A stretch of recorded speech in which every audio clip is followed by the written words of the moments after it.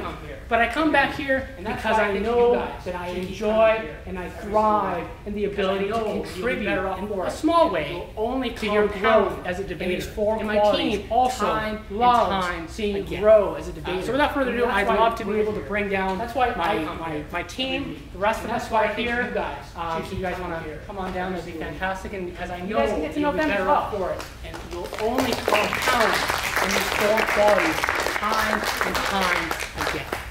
So without further ado, I'd love to be able to bring down my titles. Don't rest matter here. The people that you're going to see here, come on just like me, fantastic. And all of us are dedicated to your growth and to find ways to make you better and less of these things. What makes the BC Forensics League? I am the head of debate instructor here at the BC Forensics League, but titles don't matter. The people that you're going to see here, just like volunteering, all of us are dedicated to your growth and to find ways to make you better, and as well as you guys. We are a family. What makes the BC Forensics here at Debate on Academy running out of BC organization into the world that I can probably participate in? We're not here or volunteering money. We're not here is that we are. These guys right here, as well as you guys. We are a family, and you guys always give that. The BC Forensics League's here at Debate on Academy, running out of BC, and British Academy is a family. We're not here for your money. We're not here for fame or your trophies. We're here because we love seeing you grow, and you guys always give that back to us. Hi guys. And it's incredibly fulfilling. My name is Tian So Park. these guys are our family, and hopefully you guys will all think of us as family. Right at the doors of the Academy. So, or some of you guys might know me from Wednesday, which I also run. All right. I've been with the Academy for about first year. Yeah. So hi guys. My name is Tian Park. You guys have probably seen me from There's a big poster right at the front, right at the doors of the Academy. Or some of you guys might know me from Wednesday, which I also run. If any of you guys have been with the Academy for about up front, I've been asked about this title a lot. Because I'm the only one who has it for about to get my bachelor's of English writer before it says PF. But all of that, right, this is because about if any of you guys have seen that poster, I got published for the first time. I've been asked about this title a lot officially put on my resume because I'm the only one who has it for, which is a nice reason. Right? It says writer before it says PF, instead of PF leader. Going off on like a different. This is because about 2 years ago, I got published for the first time. Right? So I can. Again, if you know me from Wednesday class, you've heard part of the speech before. If you haven't, then great. So, because this will be your first time hearing it, going off on Sticking with Saturday, you're going to hear it at least 3 or 4 more times over the course of the year. I will go with the story. How many of you guys have heard the phrase, practice makes perfect? Again, if you know me from Wednesday class, you've heard part of the speech before. Any level of you have it, you should have heard it, don't you even lie. Because this will be your first time hearing it. If you're sticking with Saturday, you're going to hear it at least 3 or 4 more times over the course of the year. By definition. How many of you guys have heard the phrase, you can practice something as many times as you want, right? If you practice it, if you're under any level of team sport, you're always going to be wrong, right? The way I like to say that phrase is perfect practice makes perfect, by definition. Like, right, some of you guys here, you can practice something as many times as you want. I didn't have the strongest English background when I was first starting. You're always going to be wrong. The thing that really, got me I like to say that phrase is perfect practice makes perfect. I had an amazing teacher. Some of you guys here, I grew up in ESL, and instead of doing ESL, I didn't have the strongest English background when I was first starting. Wild contrast, right? The thing that really, but that got me sparkly into becoming an English major was I hated it. I had an amazing teacher. I did not want to be first day of ESL. I went from learning how to write a paragraph to being forced to sign me up for a 5-page instead. Wild contrast. Not a great time. Once that challenge, my head around really pushed myself to get into that perfect practice, right? If that meant I had to write not want to be doing 12 times, I went from learning how to write a paragraph to being forced to write a 5-page essay. And I came out better for it. Not a great time. Since then, I went from ESL, got my head around it, pushed myself all my credentials to graduate to that 4-hour practice, right? If that meant I had to write an essay 12 times before I could submit high school, that's what he made me do. 95% as the lowest grade I came out better for it in university English. Since then, I went from ESL 2 years to AP English. To getting 100% that year of English. That teacher who inspired me to get to this point, 95% what I aspired to be I've ever received in university English. Perfect practice to getting published 2 years ago. If you come to class,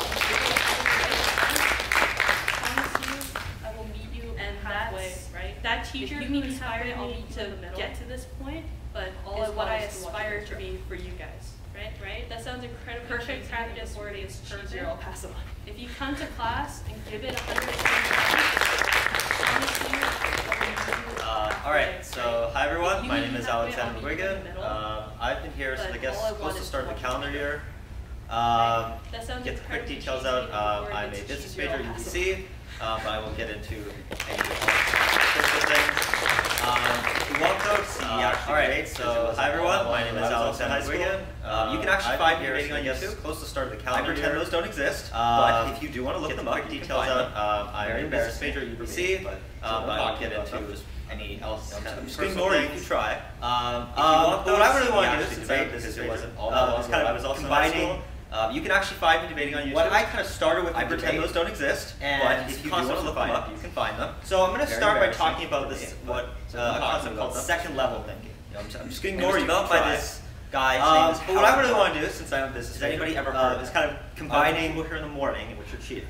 What I kind of started with in debate, and concepts from finance. Basically what he does is I'm going to start by talking about management fund, a concept called second levelization. Basically they help manage. And it was developed by this guy, his name is Howard Marks. That basically people. Has anybody ever heard of him? Other than people here in the morning, which are cheating. So basically he has this concept of first level thinking, and of second level. Basically what he does is he runs first level management fund. So it's basically people who are talking about the very simple, very easy, the very obvious situation, and basically people's the analysis. It's something that essentially anybody can do. Basically, he has this concept that first level thinking, second level thinking, which is the majority of people. And in first level thinking, he says, well, it's basically people who are talking about come to the simple, very easy, the very obvious. You give them a topic, a lot of people will come to this. It's something that essentially, for example, if I throw out to you Donald Trump. And it's the idea that everyone talks about thinker, everyone seems to have the majority of people in the world. Under this theory, basically everyone is a first level thinker and comes to the same conclusions. Doesn't need to be right. You give them a topic, a lot has some form of an opinion. For example, if I throw out to you the difference he has, very controversial, everyone talks about first level thinker, everyone seems to have an opinion, and a second level thinker. Under this theory, basically everyone who's a first level thinker has differently in a few ways. Doesn't need to be right. First, they're able to better analyze, but everyone has some what's going on of an opinion. Second, they're better able to understand the consequences of their actions that they might not between a first level thinker. And third, they're able to better evaluate the way that everyone is a second level thinker and is able to see things differently in a few ways. That is still likely. First, they're able to better analyze people don't recognize exactly what's going on. Variables involved. Second, they're better able to understand the consequences of their actions that they might not foresee from debate. And third, they're able to better evaluate the way that everyone else is thinking critically and come up with a contrary about everything that's involved that is still likely to be correct because other people don't recognize some of the variables and really trying to figure out. Personally, I think that I learned a lot of reasoning from debates that you're making, because I think what debate really teaches you is where does that kind of come into in terms of thinking about everything that's involved and the wide variety of things that you can do. Essentially, under this concept and really trying to figure out if you're a first level thinker, figure out all the reasoning. There's no way that you're ever going to be better. Now, where does that kind of come into? Because everyone is capable of being a first level thinker. Everyone is. Therefore, essentially under this concept, it's that if you're a first level thinker, that the most insulting thing you're ever going to tell someone better is that you're average. The average person, right? Because like you're not great, you're not bad. So is capable of being a first level thinker. Everyone is. Therefore, if you are one, you wouldn't walk up to someone and introduce yourself and say, "Hi, my name is so-and-so." A lot of people would say, "I'm an average person." That the most insulting thing you can go tell someone is that you're average. So what I think debate really teaches, like you're not great and you're not bad, so there's nothing unique about you. How you can think differently. Not very exciting, right? And you wouldn't walk up to someone and introduce yourself and say, "Hi, my name is so-and-so. I'm an average person." Things to a different level. That's boring. Nobody wants. But it also shows you that it's okay. So what I think debate really teaches you, and sometimes you have to be wrong for an extended period of time. How you can think. Now I know a lot of you are probably like, how you can bring your thinking and your ability. Does anybody like being wrong? Look at things to a different level. No. But it also shows you that it's okay to be wrong, and that sometimes you have to be wrong for an extended period of time. But the point is, so many of you are trained. Now I know a lot of you always come up with like, hate to be wrong. Right? You go to school, right? Like, does anybody like being wrong? You take a test, you write the right answer, right? You talk to your parents, you give them the answer that they want all the time, which would be the right answer. Oh, you want to be right next time. Okay, what debate really shows you, though, is the point is so many of you are trained that you always come up with the right answer. Right? You go to school, answer per se, you come up with the right answer. Sometimes you test, you write the right answer. That isn't right. You talk to your parents. Mainstream view. You give them the answer that they want all the time, which would be the right answer. Better than everyone else. What debate really shows you, though, is a lot of the time, I want to look at this, it's not cut and dry in terms of, and there isn't the people that inspire per se, and the people that sometimes you really have left an impact that isn't considered probably a lot of people that you've never heard of, and you have people think that way to analyze that way or better, Michael Platt, than everyone else. But everyone, I want to look at this lastly on a personal level, as a very in terms of interesting way of people that inspire me and the people that which really is that left an impact. You'll never succeed, a lot of people that you'll never get a competitive advantage. People like doing the same things as everyone else, Michael Platt, thinking the same way as everyone else, and everyone who kind of inspires me has a very interesting way of looking at the world. Outperformance comes from doing something which is that radically different. You'll never succeed, or you'll never get either going to succeed and be way better than everyone else, doing the same things as everyone else, and thinking the same way as everyone else, you have to accept following that group mentality because they both might occur. But that's the only way you're ever going to outperform. Comes from doing something so radically especially now with the internet and the way that you have access to information, that you're either going to succeed and be way better than everyone else, someone working hard, or you're going to fail. Being smarter, and sometimes you have to accept both of them. There's probably always someone who knows more than you. But as long as you're the only way you're ever going to analyze things, because especially now with the internet skill, and the way that you have access to information, you're always going to be harder than people that nobody can. There's always someone working harder. So that's what I think. Being smarter, we really want to focus on here. There's probably always someone who knows more than you. But as long as you're able to analyze things, that's the skill and the advantage that you're always going to be able to maintain that nobody can take away. I was trying to check my pulse because so that's what I think nervous right now. we really and it's kind of weird because normally when I debate I'm not as really nervous, and I think it's because I'm going quite personal. These three are and they told you about the educational aspect of the debate, but today I kind of want to talk about the emotional aspect of this because as someone who's like a very emotional right now, and it's kind of weird. I see debate as something very personal. It's not just because of like I got education. These three are like I can finally put something on my resume. They told you that is a bonus. What I really got out of today was I kind of want to talk about the emotional I got and the connections because.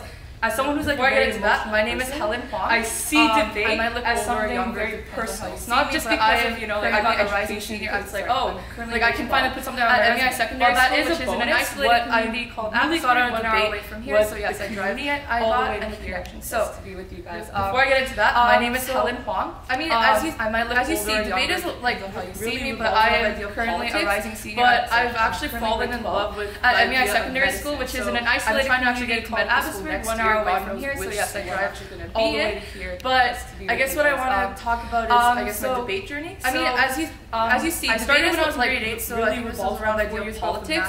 But I've actually fallen in love with the idea of medicine. So the thing is, I'm trying to actually get into medical school next year. I was forced. Like honestly, you should have seen the first day. I guess what I want to talk about is I guess my debate journey. So I don't want to put up. I started when I was in grade 8, so I think this was. I don't want to speak to a crowd like you guys right now. Correct me if I'm wrong, but eventually what I came to realize just like you guys, I was forced. Don't like I honestly, you should have seen me the first day my mom. Or even if you don't want to be a politician, mom, we're going to I don't want to sit up with random people who don't even know me. I don't want to speak to a crowd like in the end.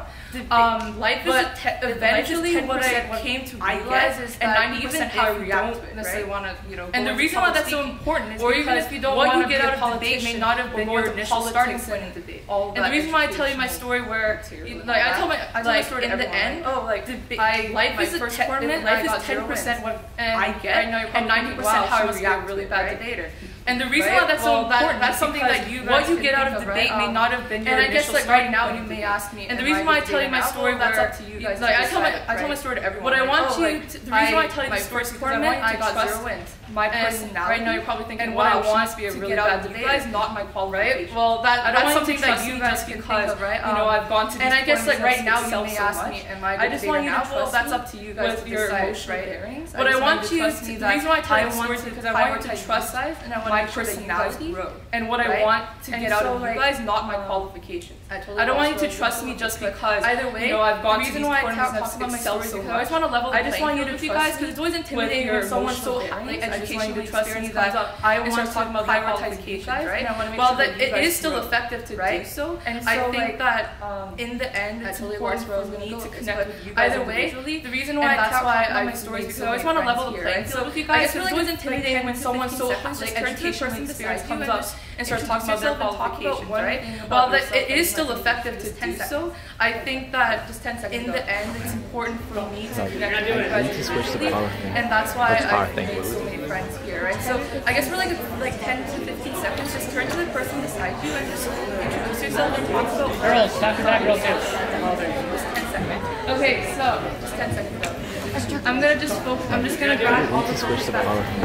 Which power? It wasn't plugged in the whole time. Yeah. So you might be thinking that was such a stupid thing for me to ask you guys, but the reason why I ask you this is because the people that you just talked to are the people that you're gonna be spending the rest of your day with. Okay, so these are the people that I'm gonna grab all the focus back to these are the people that you're gonna be spending tournaments. So you might be thinking that was such a stupid thing for me to ask you guys, but the reason why I ask you this is because the people that you just talked to are the people that you're gonna be spending the rest of your day with, right? These are the people that you're going to be connecting with, whether you like it or not. May not be the people that you're going to be spending, or it may not be the fact that you're the best leader out there. What's really important is what you get out of the same class as right? It's the smallest thing I think that about these people that you're around. I was able to connect with people, and I think that one thing that you guys can get out of debate may not be that you're the best public speaker out there. Or it may not be the fact that you're the best thing, but I guess there's always that cultural barrier. What's really important is what you get out of debate personally. And so personally, I think that gives you more values than I was able to connect. It's not just about such a great support because you can go to school and get educated about science and history and law and all that. You don't even have to go to debate for that to do with anything. You come to debate because you always want to try and make yourself a better person, right? And I think because a debate gives you more values than you think, right? It's not just about the education that you get because you can go to school and get educated about science and history and law and all that. You don't even have to come to debate for that. You come to debate because you always want to try and make yourself a better person, right? And I think because of debate, this is why I'm telling you my story. So the fact that I got out personal values and that I really hope that throughout this entire year, you guys can come to me and talk to me about any of your emotional or emotional problems that you guys have. You guys trust me, I will support you with my 110%. So with that being said, I'll pass it on to these two amazing trainers. And basically the reason why my name is Jenny, and something that your parents makes me different from but very surprisingly is that I was in the exact same position when I actually saw my sister or any other speakers stand up I started to speak without anything on their hands. Basically the reason why and they would is because some of you guys say that your parents forced away and seeing that I was like very surprisingly my parents did not force me that as someone can when I actually saw that my sister I want to tell you any other speakers stand up on a podium different level of intelligence without anything on their hands. So all of you guys and they would probably very excelling and very smart in school. And seeing that, I was like, that's a different level of intelligence that someone lower doesn't matter. But something that I want to tell you is that there's a really that intelligence level of intelligence means you're going to be successful. So all of you guys, you are probably very there's a lot of people that come to the academy saying that I have a 95 average, 95 average, and they come in and they go to a tournament and they lose all their rounds. But so it proves that your level of intelligence is that intelligence is school, and I feel like that's why you're going to be successful in debate. You are beyond intelligence. There's a lot of people that come to the academy saying that I have a 95% in English and in social, and they come in and they go to a tournament and they lose all their rounds. Is so that proves that your level of intelligence is and for me, when I first started, I feel like that's why people who actually succeed in debate are beyond intelligent because go to those tournaments. The fact that going up to a podium, my first school was just to go to a tournament with a partner and try and just have a gaining ability just to speak. Is something that takes when I started debate, and for me, when I first started, my first tournament was in Houston, Texas. My goal was and this person right next to me was my partner, so that was when like I was this little. My first school was just to go to a tournament and then we went to a tournament just to speak. And when I didn't even think of getting awards, but just the fact that we were like my first tournament was in Houston, Texas.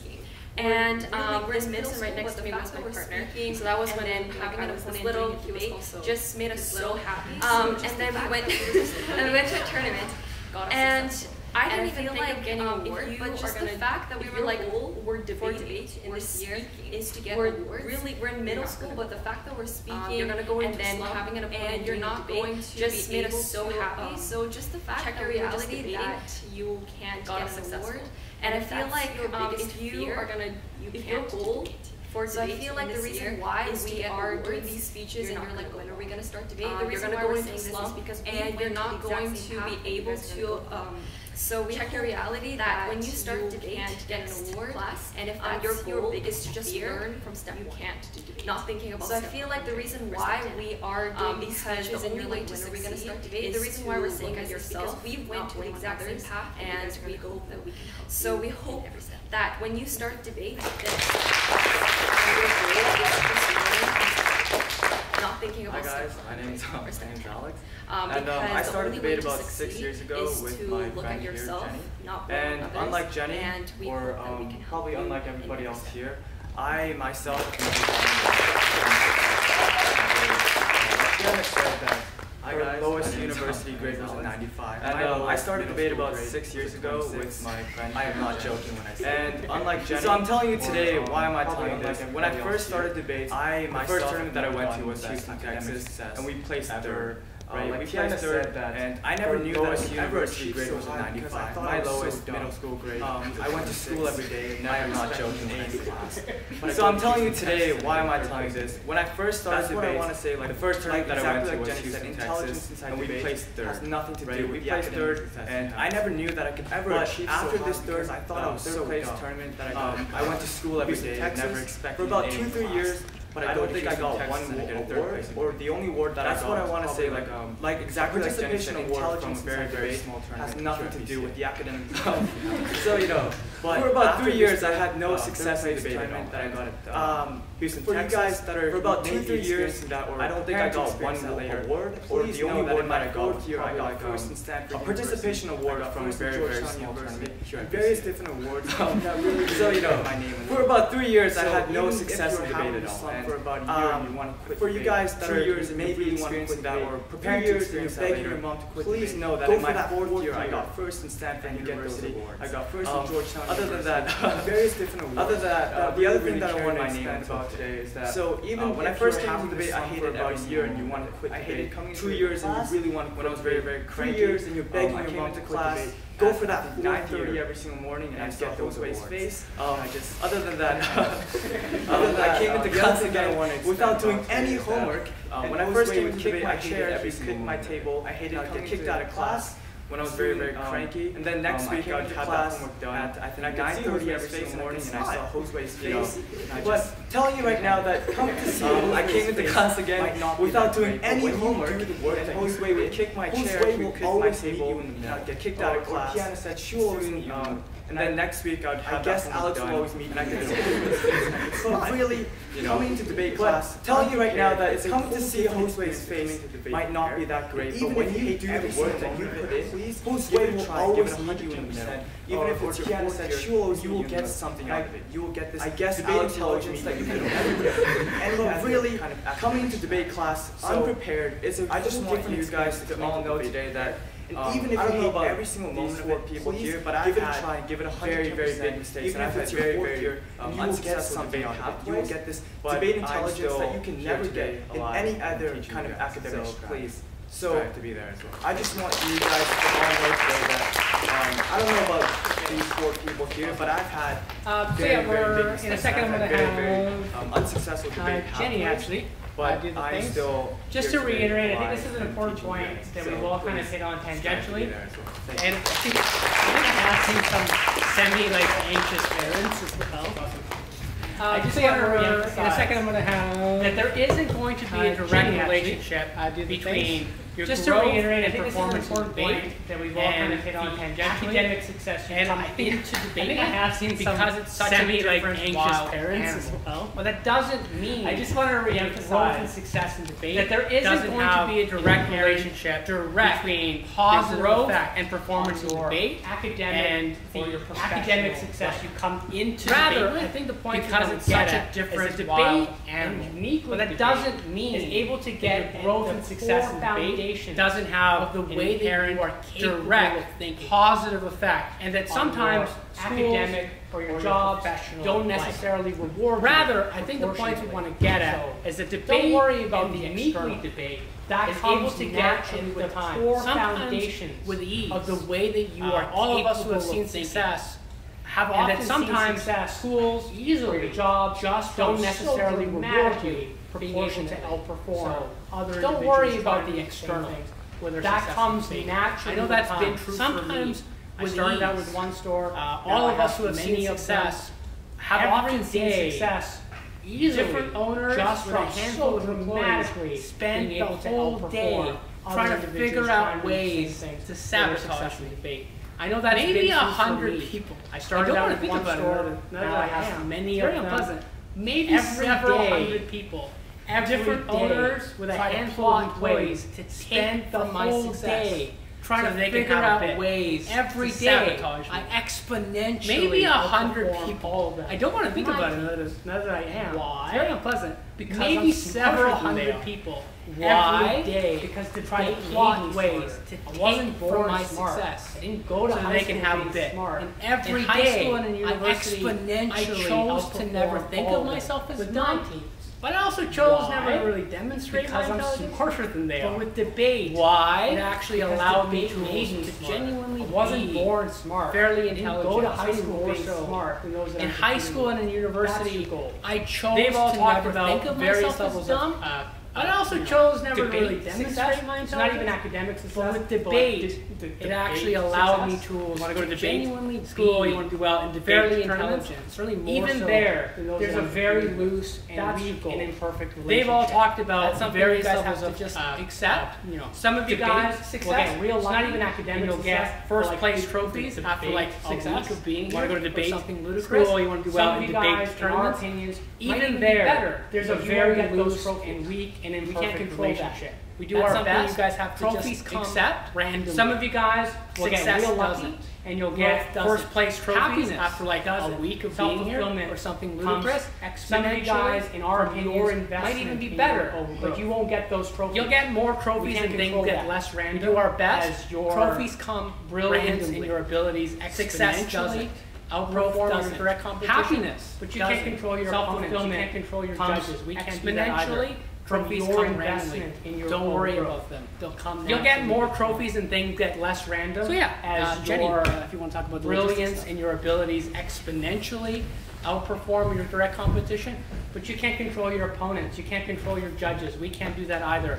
Trophies come randomly. Don't worry about them. They'll come naturally with time. So yeah, Jenny, if you want to talk about the logistics stuff.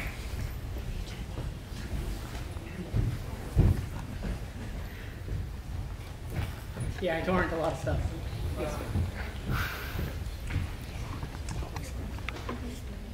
No justification for it. I steal a bunch of stuff. Cool. Yeah, I torrent a lot of stuff. Yes. No justification for it. I just steal a bunch of stuff. Log out. Cool. I sort of like I just exited out. I think it might be JV's name. You should show your entire detail on live stream. Log out. I sort of like I just exited out. Sorry.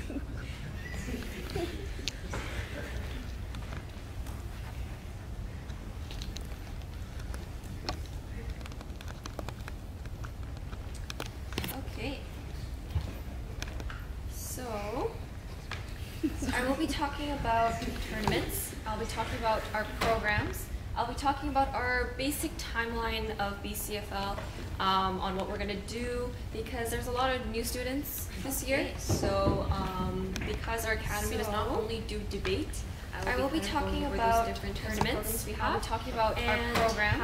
I'll be talking about our basic timeline of BCFL, on what we're going to do. So if you have any questions, there's a lot of new students this year. So because our academy does not only do debate, I will be kind of going over those different types of programs we have, and what is BCFL and why we are a non-profit organization that targets high school students. So if you have any questions during middle school students, please ask of different genres of speaking. And the main reason why there is a debate academy, because who is in a debate club? What is BC Forensically? So we are a non-profit organization that targets high school students. So there are a lot of people who have of different genres, and the reason why, why can't they just stay in the main reason why there is a debate academy, because who is in a debate club academy? Why do I have to go to BCFL? And the reason is because of this. National. So there are a lot of people who have a debate organization, and the reason why, why can't I just controls all debates? It's free. And our academy is a member in the NSTA. And why do I have to students? They're already a member. And the reason is because of this. The national. So our academy has been the first Canadian society that has been a member in the national in the United States that controls all debates. And through being a member, our academy is a member in ours, the NSTA, and for existing students, they are already a member that your level of debating is certified nationally. So our academy has been the first Canadian society that has been a member in the National Speech and Debate Association. How can I trust you? What is your level of debating? Through being a member, NSTA gives the opportunity for organizations like ours to compete. I am a student through NSTA points to show that your level of debating is certified nationally. This shows the so if you want to go on your resume or your reference letter or something like that and say, and if you see the poster that has been out there, what is your level of debating? I don't know. Your company wouldn't know, right? That these students have collected. Say I am a student in BC Forensic. So let's say if you went to Harvard, the amount of points NSTA member, right? This shows the amount of points that you have, shows the amount of tournaments that you went. So it just gives you a certificate, and you recognize out there that you are certified. Those are all the points. And in 2015, two of our students in BC Forensic League have, let's say if you went to Harvard, the amount of points would be bigger in the United States. So it shows the amount of experience of debating again this year. So it just gives you a certificate. And that is also how our academy is invited to university tournaments such as Harvard. And in 2015, which are two of our students in BC Forensic as well have ranked first. And aside from all the competitive debate tournaments in the United States and our awards, our objective is also to give sufficient amount of resources to new students. And that is also how our academy is invited to university tournaments such as Harvard, Yale, and Stanford, which are open to new students as well. Names of tournaments. And aside from all the competitive debate tournaments and our awards, our objective is also to give sufficient amount of resources to new students outside of school. So our target are two different groups, right? So experienced debaters who really want to get and also, so we'll be talking about our programs. There's also another debaters who just want to try. So we do not only teach debate, and that is our job in the beginning. We are an academy, and the main reason why we are differentiated from other academies is because we look at all genres of speaking. So debate, pretty straightforward. And also, so we'll be talking about our programs. Students who want to go in the business. So we do not only teach to gain experience, as I said in the beginning. We are an academy, and the main reason why we are differentiated from other academies is because we look at all genres of speaking. And you would have to find recommendations, pretty straightforward, but we also look at business. So people and students who want to go in the business mock trials, for those who want to go to law, gain experience, we go to Victoria, and you guys will be a lawyer. You'll be getting a company, and you will be judged by Amazon and Google, and you would have to find recommendations and solutions to have the best is outcomes for these companies. And also mock trials for those who wanting to go to law. Most of you guys go to Victoria, and you guys will be a lawyer, and it's when you have a witness, and then you would be judged by real court judges and prove beyond reasonable doubt. So this is our timeline. So from September to mid-February, and also we have we'll be doing debations and speaking mainly guys. Most of these are all the U.S. tournaments.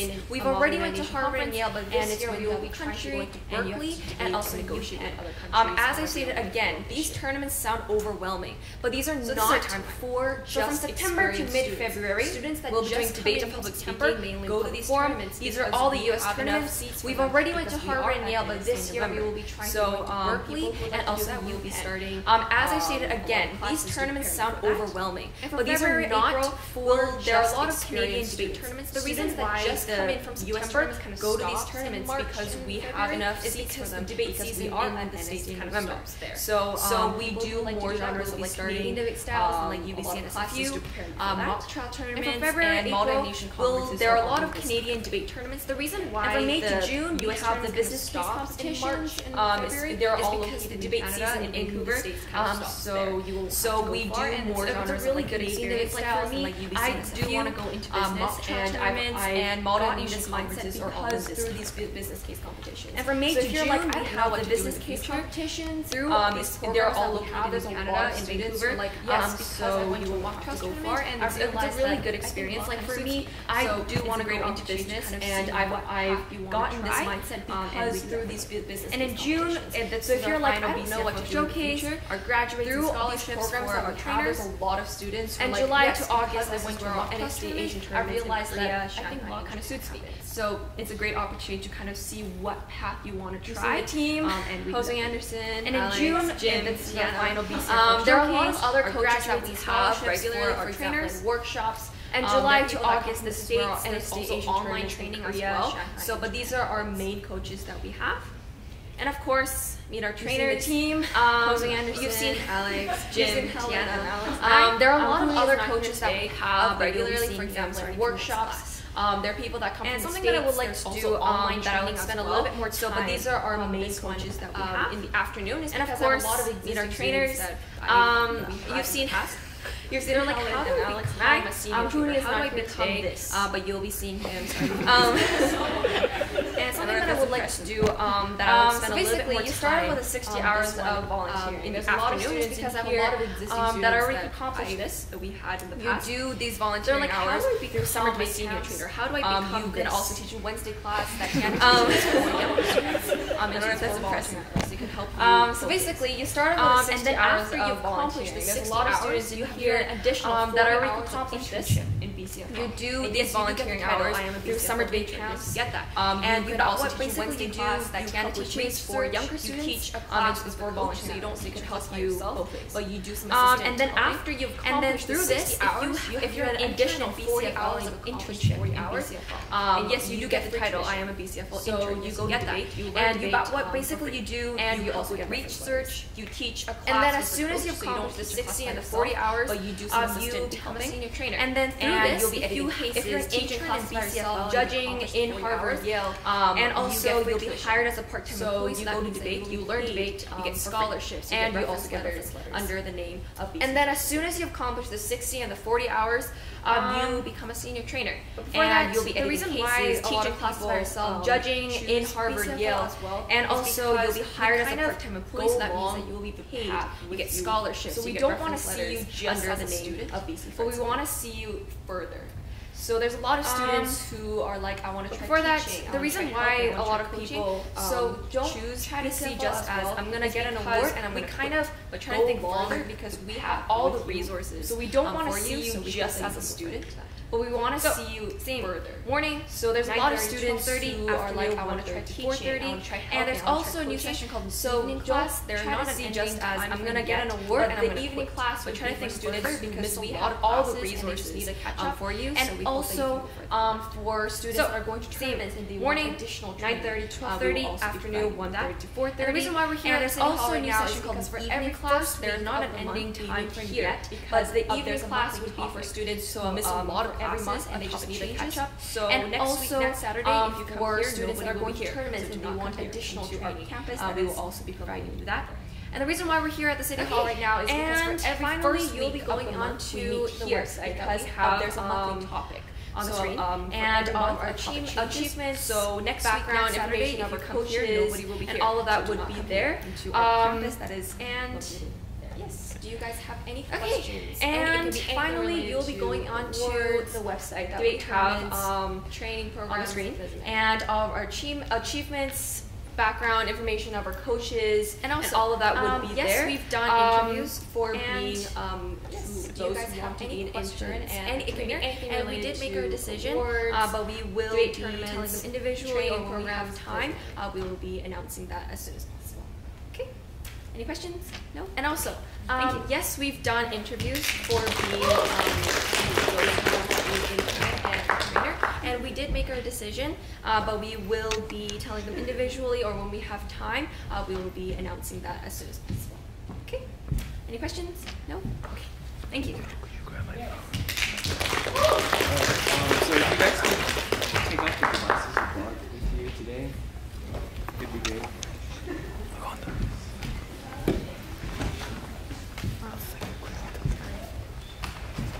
So just like you guys, I'm a student that goes to debate on, but I also so if you guys could take off the devices you brought, like use the website and stuff, like it'd be great. So for this year, we wanted to try something different and like review, and so we created like a total site. So you can create an account. So just like you guys, I'm a student that goes to debate on, but I also take care of some resources that only you guys would like manage the website, such as like the. So for this year, we wanted to try something different and like new, and so we created like a portal site. So you can create an account. If you guys could go on debateon.ca, you can gain access to a lot of the resources that only you guys would be able to get, such as like the evidence packages that Jim provides, which contains a lot of evidence and will help you a lot. Yeah. So if you guys could go on debateon.ca/portal.php. All right. So are you guys all like? Did you guys all go there? Is everyone on it? Okay. So basically, yeah. On the portal site, you'll find announcements like your homework and like the evidence package. Alright, so can I just get like a thumbs up or all like nod? Did you guys all go there? Gone. How do you register? So basically, yeah. On the portal site, you'll find announcements like your homework and like alright. So if you've gone to the webpage, so this is how just get like a thumbs up to register an account. You need to click on register an account. How do you register? Yeah, so if you click on it, a little box will appear. I'll just basically ask you like your class. If you've gone to the webpage, this is how it would look like to register an account. So for the class, put down Saturday, and for the key, put 1, 2, 3. If you put anything other than that, so if you clicked on it, a little box will appear. Just so like it'll just basically ask you like your class, username, full name, email, password, and the key. Yeah. So for the class, just put like your Saturday name, like all lowercase, like no spaces. If you put your full name in that, then section just allow you to register. Write down your full name. It's just so like the email will be like able to register their account as well, and then just write whatever you want for the password. Yeah. So for your username, just put like your full name, like all lowercase, like no spaces. Your password. For your full name section, just write down your full name. Your email will be like your email. It has and then just write whatever you want for the password.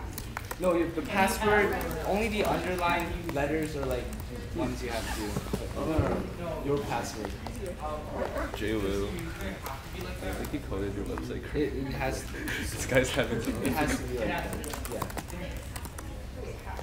No, the password, only the underlined letters are like ones you have to put. JWoo.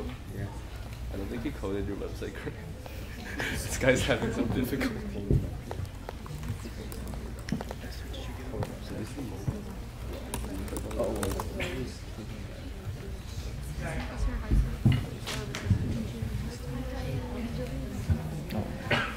So could you guys give me like a little wave, like a thumbs up or like a nod if you... No?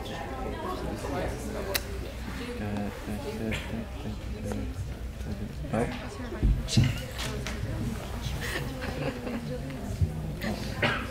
So could you guys give me like a little wave, like a thumbs up or like a nod if you... No?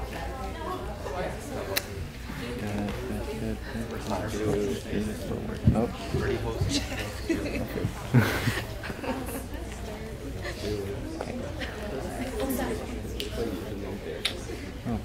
I mean, no. What?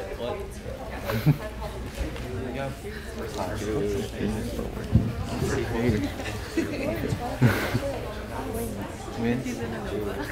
And I don't know, maybe because I don't have time on weekends to do things. Sure. I'm volunteering. What? What do you mean, how do I feel?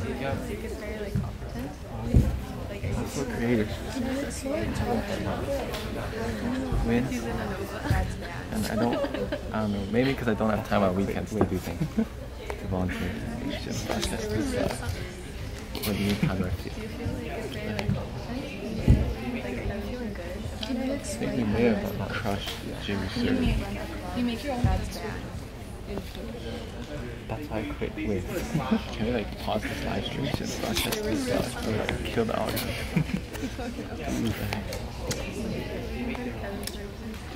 Maybe may have So if you have like a problem where like it's not formatted correctly, so it's just like a bunch of formative text, can we like pause you just this put live like stream? a forward slash at the very Or end. like kill the audio. Oof. Oh, that took pretty long.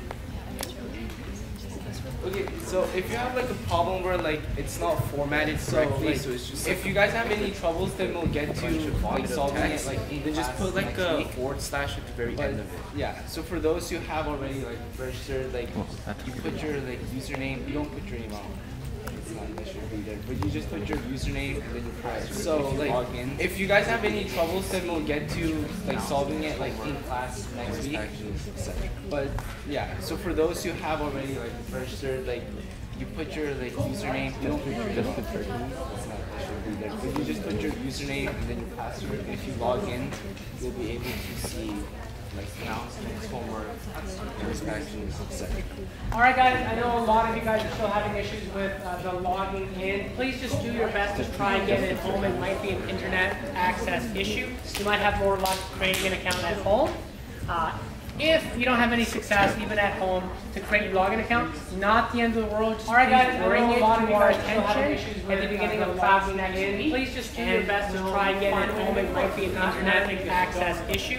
You might have more luck creating an account at home. Component of today's class. If you don't have any success, even at home, to create your login account, not the end of the world. Just please bring it to our attention at the beginning of class next week. And as well as I think the rest of next month. I think this was actually 2 months.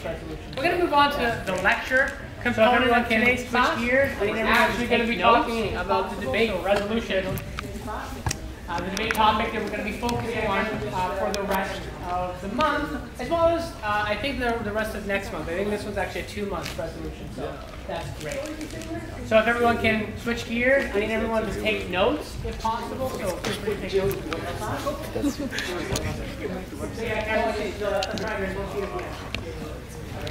Wait, yo, you did like the login? I did this last night.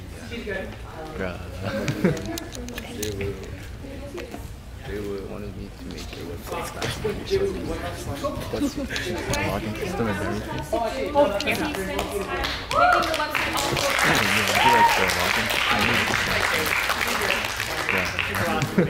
Yeah. All right, so it's actually a really straightforward resolution, so we don't have to spend too much time on it. Plus, obviously, I want to make sure that it's pretty simple and digestible. For those of you who are fairly experienced with debate, I think you're really going to enjoy this resolution as well. It's actually a really straightforward resolution, so we don't have to spend too much time on it. Plus, obviously, I want to make sure that it's a lot of room for some and digestible for you guys to strategies with. For those of you who are fairly divergent arguments with debate, it's a good resolution. It's not too pro-heavy as well, even though it has pretty straightforward introductory arguments that are accessible. You have a lot of room for some really interesting debate strategy, as well as some really interesting divergent arguments as well. We're going to be talking about it's not too pro-heavy. See what does that mean? The rest of the resolution basically means that so the resolution is should accept the law of the sea. Should reservation just simply mean that without any specific caveats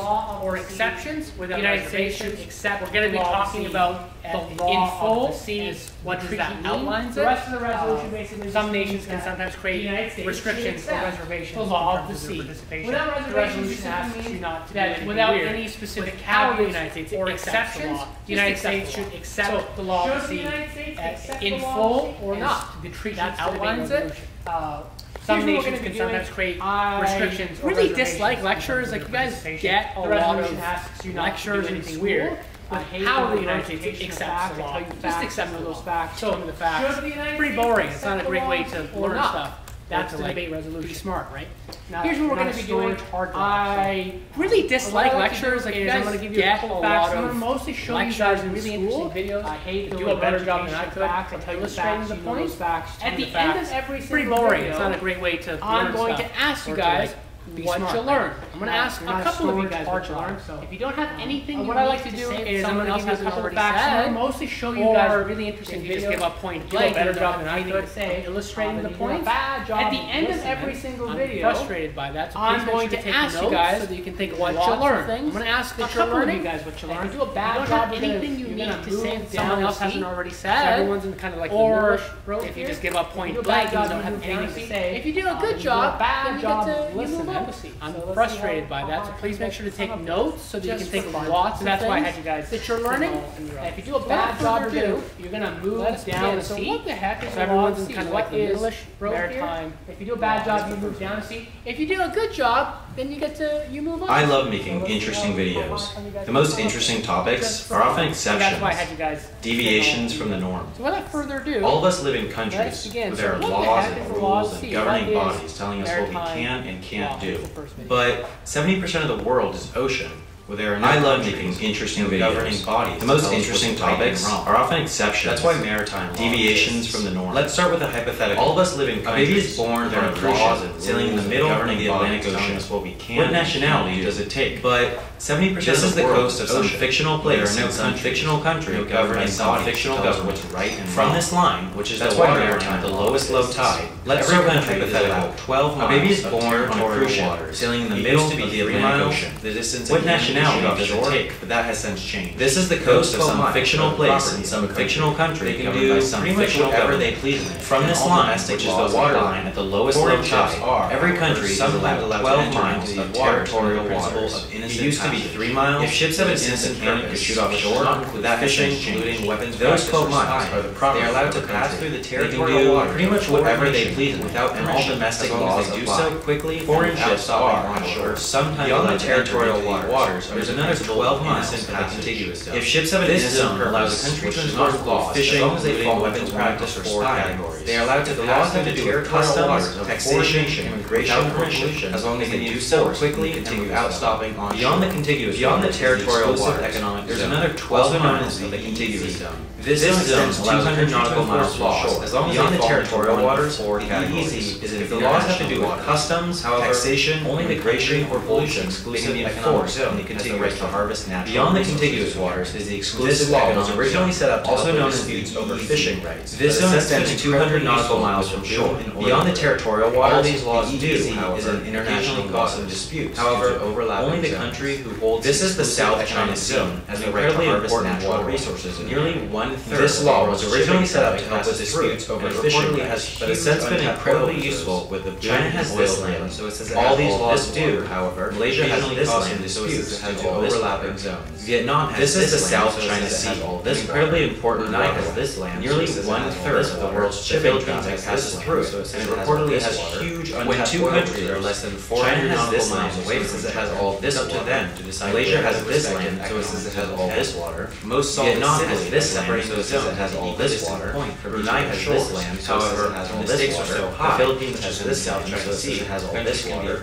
When two countries are less than 400 nautical miles away from each other, let's change the hypothetical and say the cruise ship was sailing in U.S. territorial waters. Most less than 12 miles separating these zones at the every ocean-going vessel is required to be registered. However, when the stakes are so high, you'll notice that most large cruise ships are registered in tiny, less faraway countries. So, Panama, our cruise ship, a nation with let's change the hypothetical and say that the cruise ship registration in U.S. territorial waters, the world's less than 12 miles taxes and labor are low. Every ocean-going when a ship is in international registered in the laws of the country of registration. You'll notice that most large ship registered are registered in tiny, faraway Constitution and marijuana. Panama, a nation with fewer people than Minneapolis, holds the registration of 1/4 of the world's ships. When a ship is in the territorial waters of a country, when a ship is in international waters, the laws of the country of registration apply. This is the same ship registered in Amsterdam could legally have a baby born on a Dutch ship within 12 months. As long as they got rid of the drugs and baby born brothels before sailing. Since the U.S. is one of the 30 countries, when a ship is in the territorial waters of a country, the onboard laws switch to that baby born in U.S. territorial waters is lucky enough. This is the same for nationalities. Powerful passport.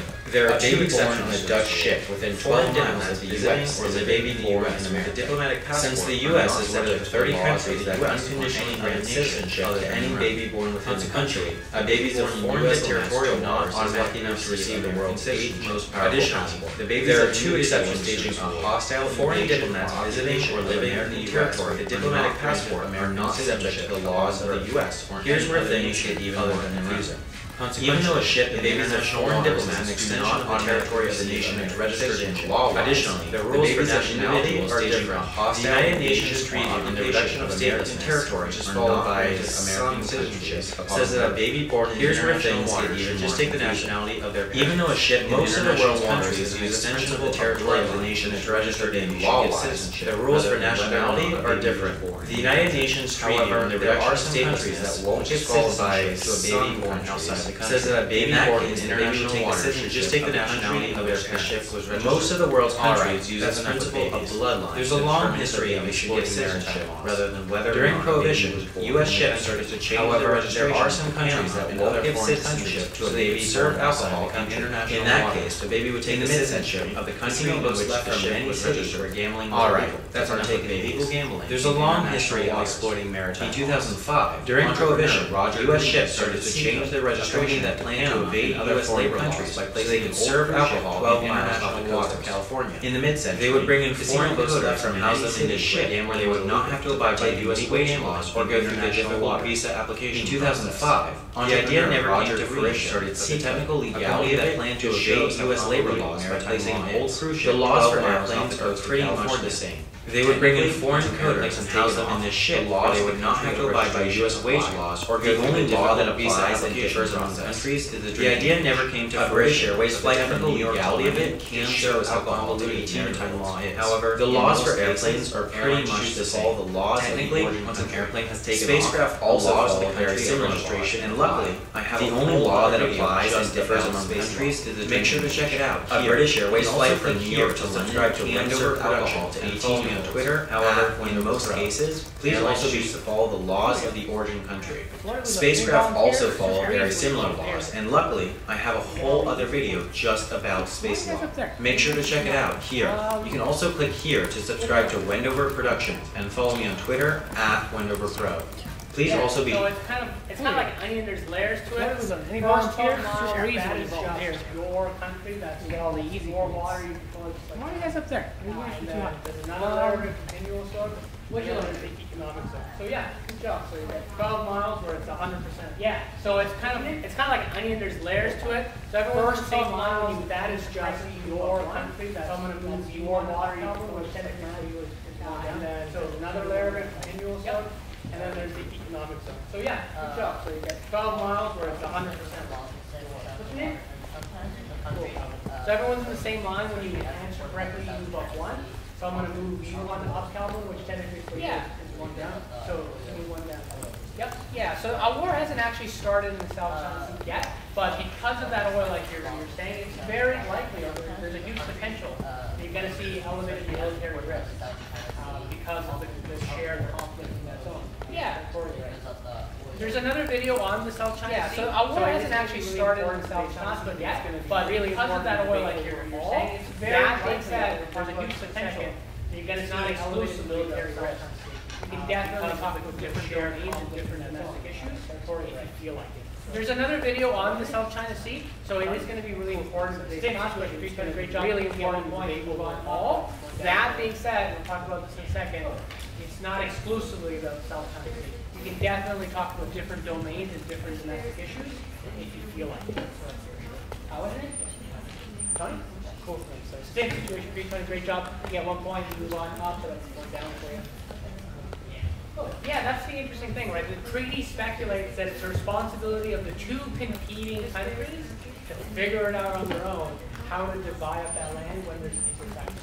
And obviously sometimes that's not going to happen.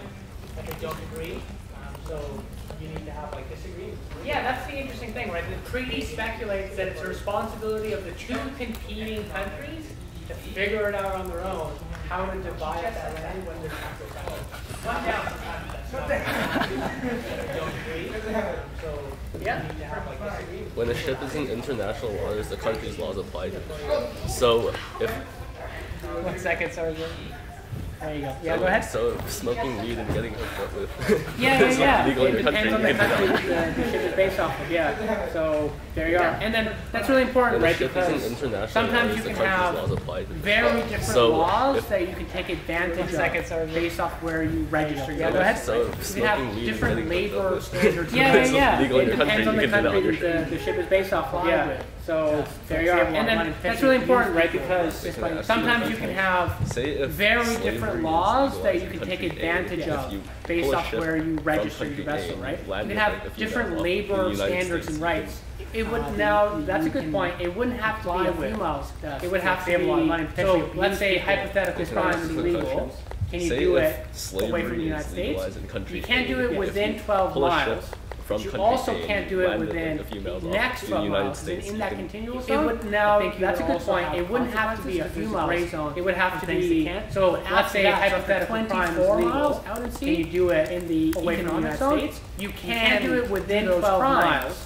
But you also can't do it within the next 12 miles. So in that continual zone, well, I guess you would also. You can't commit crimes with their economic gray zone if you're making money off of it. But after only that country has the right to any economic activity in the economic zone, you could do those crimes. And then if it's outside of someone's economic zone, then it's purely based on so long as you're not. The important thing here is that the law. You can't commit crimes with their economic laws. Like you're making money off of it because only that country has the right to any slavery, for example, would not make. But if that's like because that would be illegal wherever you could do that. And then if it's outside of some country, then it's purely based off directly violating. The important thing here is that the law of the sea is laws. Like there's a bunch of laws that are universal. So slavery, for example, would not make any sense because that would be illegal under the law of the sea. So even though there's no country that you are directly violating, you're violating the law of the sea. Does that mean like? Good question. Good job, Griffith.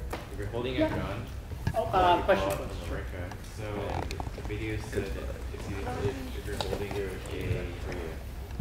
yeah, that's right. So good question. An American diplomat would have the right, as a diplomat, to carry a gun in Korea, even though that's against the law in Korea. And if you shoot that's illegal. No, because it's illegal in the United States to shoot people with a gun. You're shooting gun. How do you go?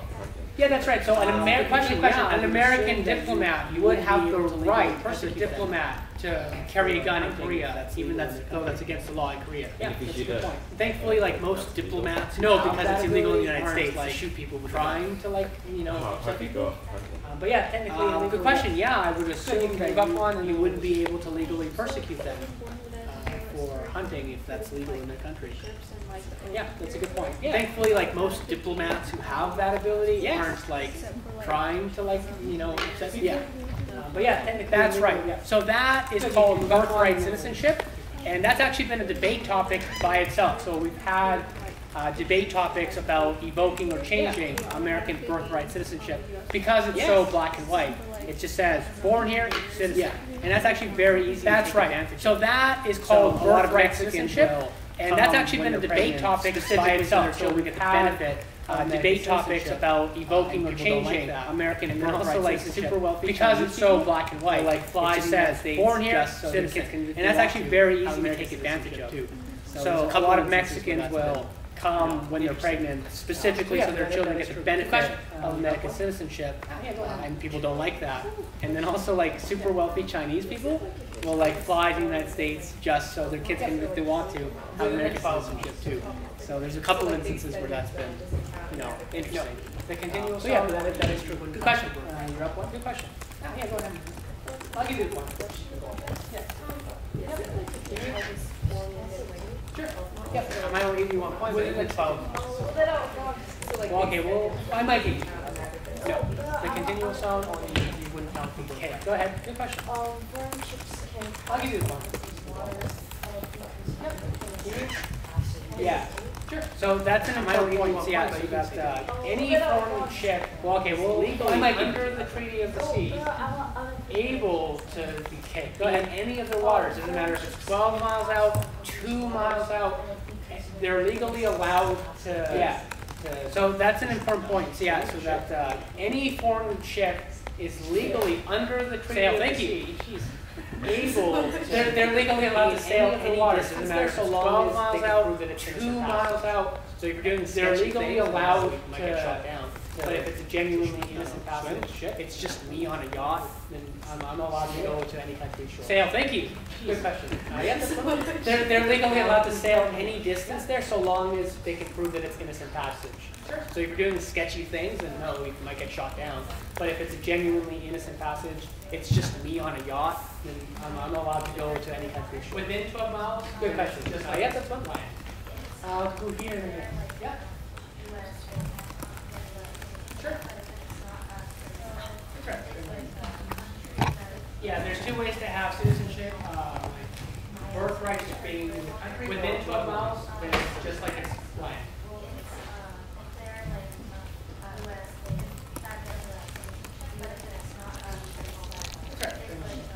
That's right. Yeah, there's 2 ways to have citizenship. Birthright is being in the country or blood. I don't think babies are going to matter too much in this debate, but it's just interesting to know that like it's kind of convoluted. So I'll give you a point. Yep. That's right. Sure. That's right. So it's a little bit more confusing. That's right. Good clarification. I don't think babies are going to matter too much in this debate, but it's just interesting to know that like it's kind of convoluted. So I'll give you a point. Yep. Sure.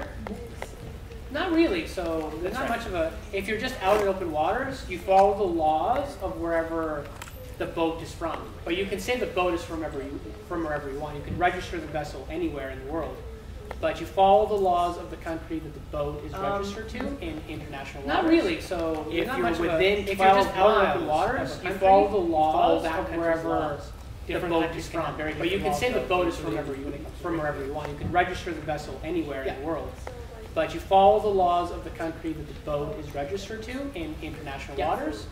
If you're within 12 miles of a country, you follow that country's laws. You don't need the permission of a country to sail around the country.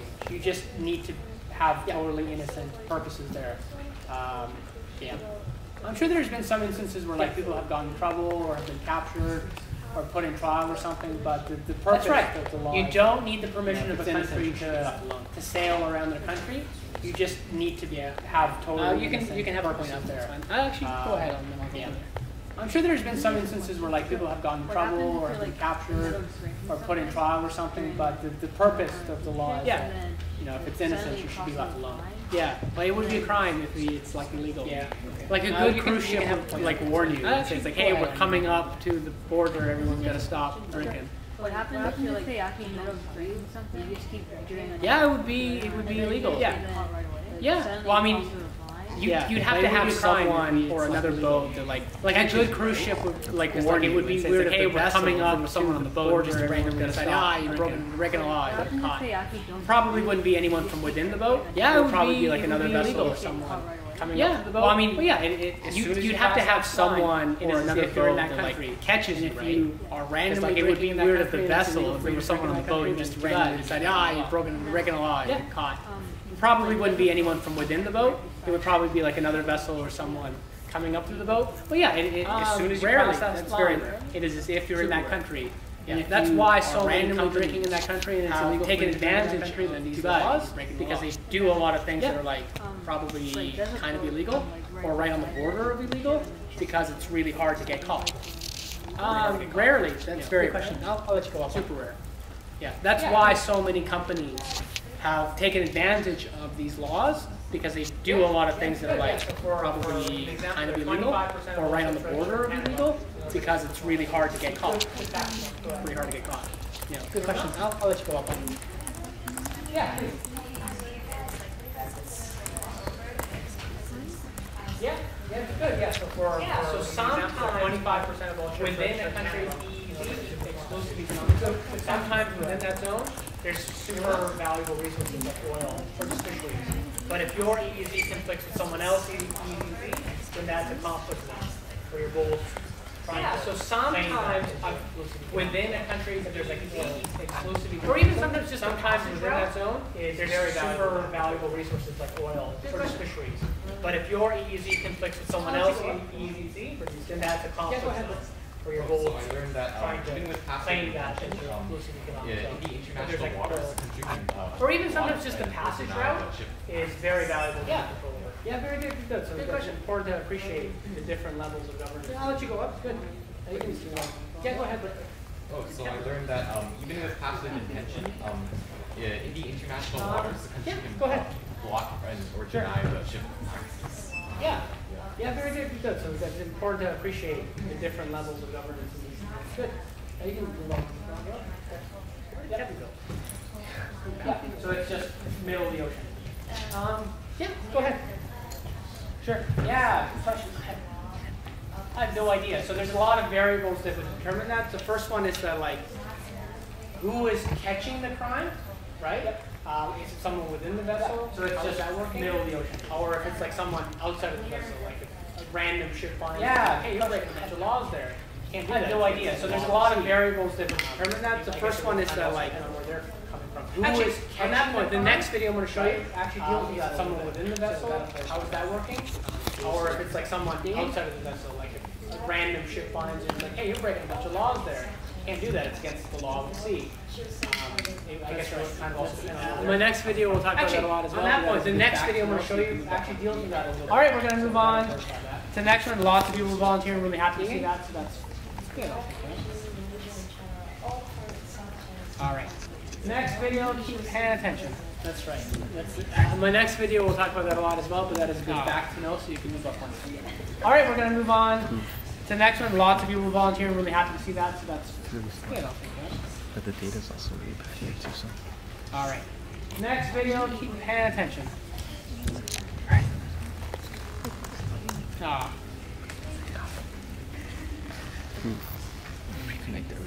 There's two watching. It's really funny. In October 2015, Russian ships and submarines operated near undersea data cables, sparking fears that Russia may intentionally cut or wiretap the world's communication lines. Data cables are protected by international law. But what happens out on the high seas is a legally complicated jurisdiction. In October 2015, Russian ships and submarines operated near undersea data cables, sparking fears that Russia may intentionally cut or wiretap the bodies of water that are outside a country's data cables are protected by international law. But what happens out on the high seas is territorial waters nations have full sovereignty. So we wanted to know above and below the international waters. There is also an exclusive economic search that extends 200 miles out. International waters are bodies of water that are outside a country's territorial waters, below the which extends like oil and minerals coast. After 12 miles, territorial waters, nations have full sovereignty, both above and below the surface. There is also an exclusive economic freedom to navigate international waters miles out, several freedoms guaranteed by the United Nations only applies sovereign rights to what lies below the surface. All countries like oil, minerals, lay cables. After 12 miles, anyone can sail through a country's exclusive economic zone, but they can't drill for oil. That's not to say that you can do anything. In fact, the freedom to navigate international waters is one of several freedoms guaranteed by the United Nations Convention on the laws. The ship is registered. All countries are allowed to fly over, lay cables, build islands, fish, and perform scientific research in international waters. Piracy. Of course, that's not to say that the concept of universal jurisdiction applies.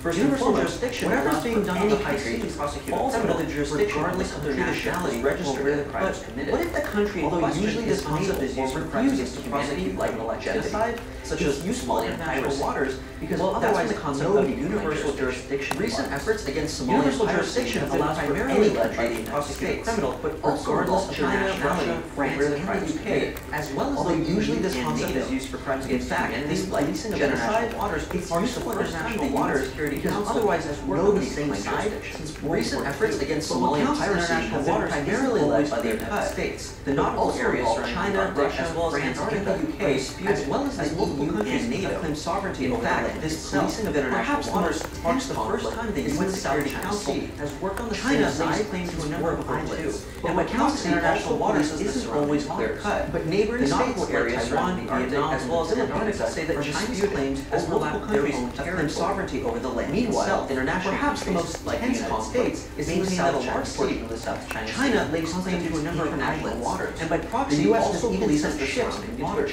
But neighboring states like Taiwan, Vietnam, this dispute is considered say that China's claims overlap their own territory. International waters, meanwhile, international countries trade like the United States, and maintain that a large portion of the South China Sea constitutes international waters. The U.S. has even sent ships into what China claims as its own territory. Historically, this dispute is considered one of the most volatile in the Asian. But today, international waters are incredibly despite how much for trade and communication, and are generally fiercely fought over unlawful activity. To learn about although it may seem like you can just take over 12 miles off the coast and nearly all human activity, including commerce, transportation, sanitation, migration, all the world's oceans.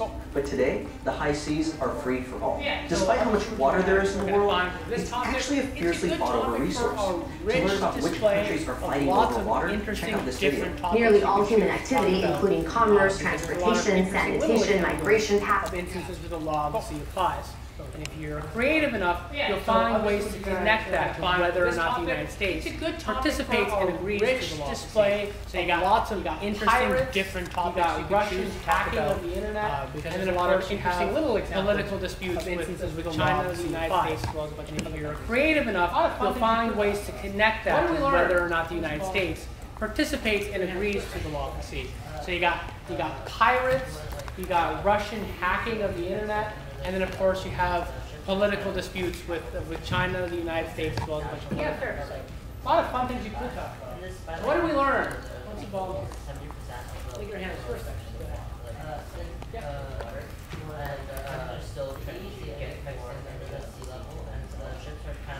I don't know if these are facts that are too specific. Yeah, fair. This video. Can you think of things that were like really specific like this video? 70% of the universal water. Yeah, we're still trying to get more. That was a really cool one. Yeah, I love that. So anyone has the right to claim facts that are persecute someone who's committed this video. Anyone has the jurisdiction to stop crimes at sea in international waters. So that's a really good example. Yeah, universal jurisdiction. That was a really cool one. Yeah, I love that. So anyone has the right to claim and persecute someone who's committed a crime. Anyone has the jurisdiction to stop crimes at sea in international waters. So that's a really great example. Oh, yeah.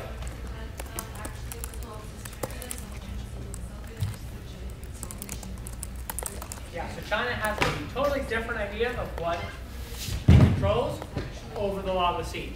China does not agree with the law of the sea in terms of where its property stops. And that's a huge problem, right? Good job, Blake. Go ahead, bud. Yeah, so China has a totally different idea of what controls over the law of the sea. China does not agree with the law of the sea in terms of where its property stops. And that's a huge problem. To travel around all over there. Go ahead, bud. Didn't they already talk about that in last week? Did you already anything else from this video? Yeah, anyone is allowed to have access to the international waters. Or even fly over and swim through EEZs. Even the exclusive economic zones, you have the right to travel. Sure, can you think of any reasons why?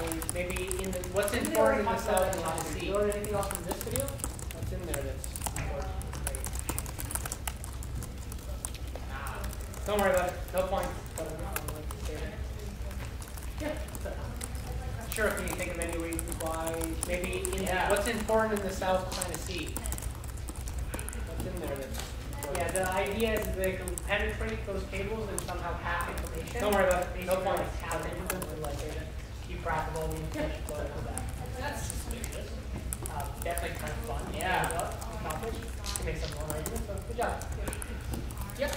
Yeah, the idea is they can penetrate those cables and somehow hack information. Basically, like tap into them to like keep track of all the. Oh yeah, that's kind of a valuable fun fact, right? So like, who owns the Arctic? It's like, well, that's actually explained by the law of the sea. So, yeah. Cool. Yeah, good. I like that one. Good. Yep. That's okay. Yep.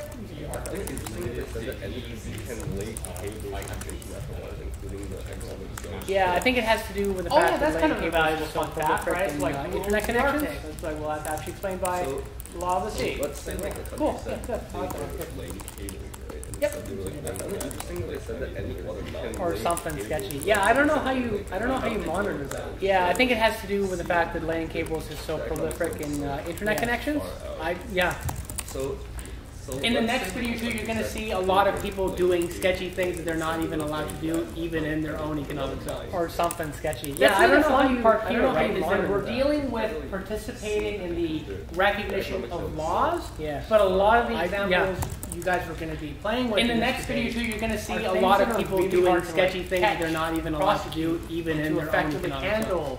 In a system. That's another fun part here, right? Is that we're dealing with participating in the recognition of laws, but a lot of the examples you guys are going to be playing with in this debate are things that are really hard to like catch and prosecute and to effectively handle in a system of law, because it's so easy to like get away with the crimes, or it's so difficult to like capture them and like punish them legally. So I think that's an interesting element of the debate. Within the UN law, a bunch of sketchy stuff can be happening. So good job. Yeah. Okay. Crimes against humanity. Usually, universal jurisdiction is a UN concept within the UN law of the CEP.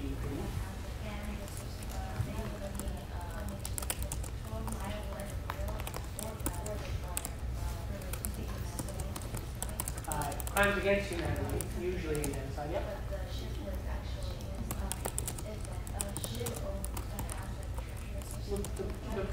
It would be from country B. So if the ship is from Panama, then the laws of Panama dictate that like you own property, no one can steal your property. So it belongs to the people on the boat.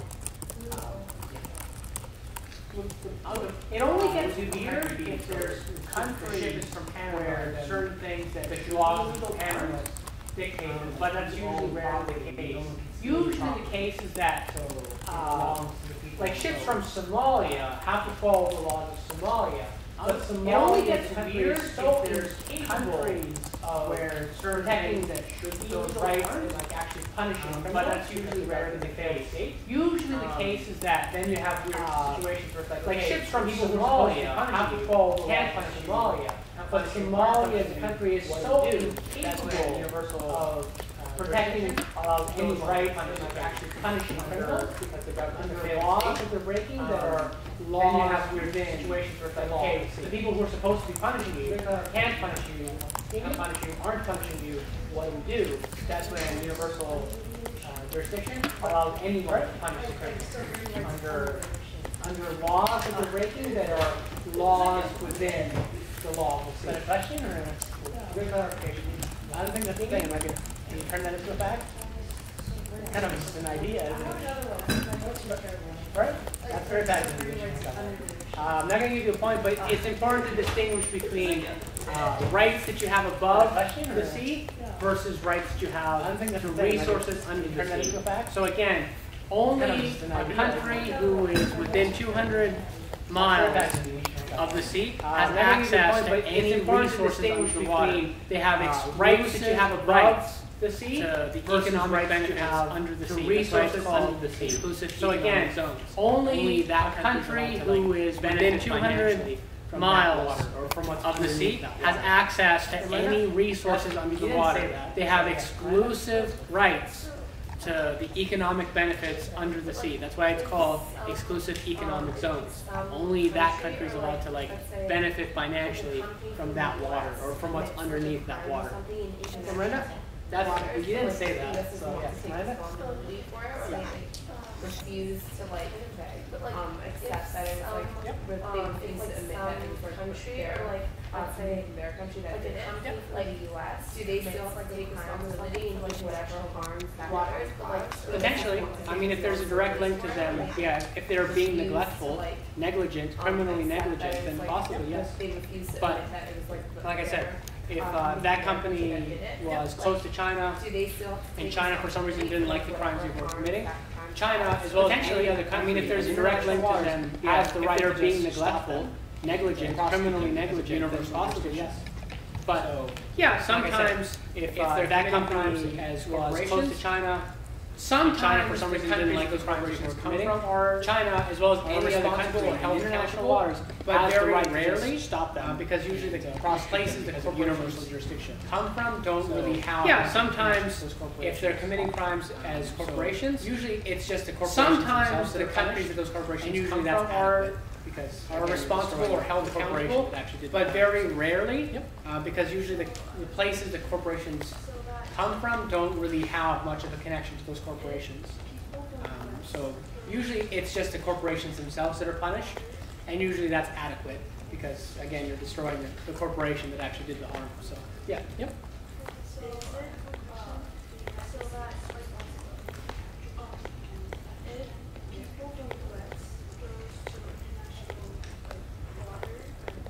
I don't think they're actually legally held accountable for their citizens. So I think the short answer is just no. It's not the American government's fault that its citizens randomly committed crimes in the ocean. Now, if they're committing crimes against I don't think they're actually legally held nations, then that gets more complicated. And I think the short answer. So I think the short answer. If your American citizens are killing my Mexican or Indian citizens, that its citizens out in international waters committing crimes in the ocean, I'm going to yell at the United States. If they're committing crimes against other people, from other nations, then that gets more complicated. And I think the short answer to that is yes. Depends on the context. If your American citizens are killing my Mexican or Indian citizens out in international waters, I'm going to yell at the United States. The purpose of the UN Law of the Sea is to create a community that all agrees to the same laws that apply to international waters.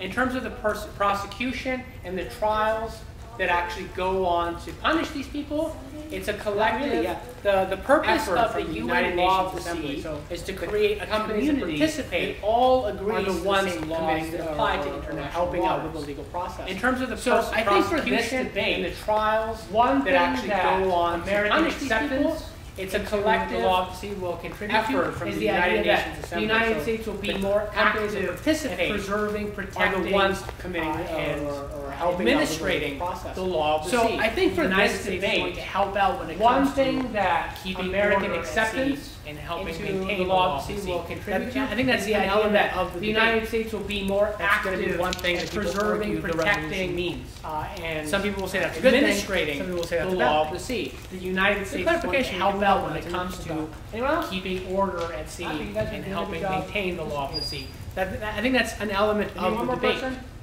That's going to be one thing that people argue the resolution means. Some people will say that's a good thing. Some people will say that's a bad thing. Good clarification. You can move up on that. It's an interesting thought. Anyone else? Happy. You guys are doing a good job participating. Maybe one more person? I'll pick a volunteer. I kind of feel like just picking on someone. Anyone wants to volunteer? Yeah. I don't know. I think it's actually in the Black Sea, which is off the Crimea. But I wouldn't hold me too accountable for that. You should just I don't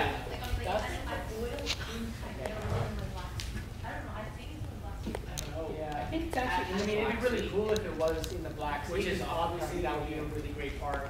But I wouldn't hold me to Crimea and arguing that was motivated based on the sea. The only reason they had access to it was because of the law of the sea and how that affects distance and stuff. So that'd be really. I mean, it'd be really cool if it was in the Black Sea, because obviously that would be a really great part if they included in this debate. I'm happy with that. So just point form here, a couple of key facts, and then one last video. Was because of the law of the sea and how that affects distance and stuff. So that'd be really cool. If that really basic overview here. So like everything we talked about, the convention, the law of the sea had been discussed and had existed. So just point form here.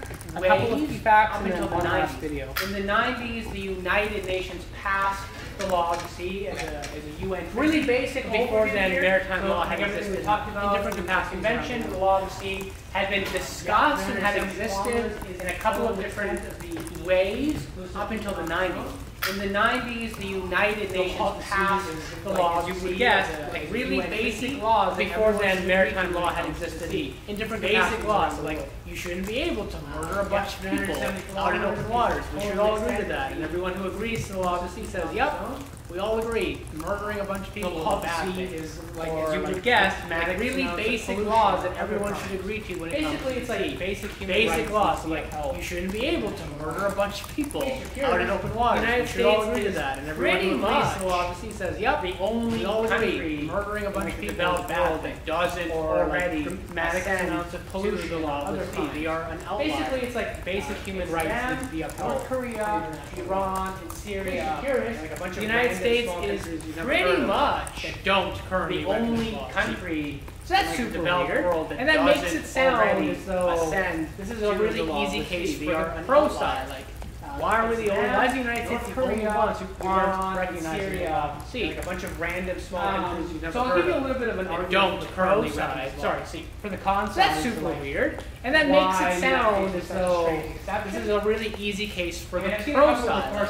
Why are we the only? Why is the United States the only ones who aren't recognizing the law of the sea? Any American lawyer will say. So I'll give you a little bit of an argument just pro side. Why for the con side so bad.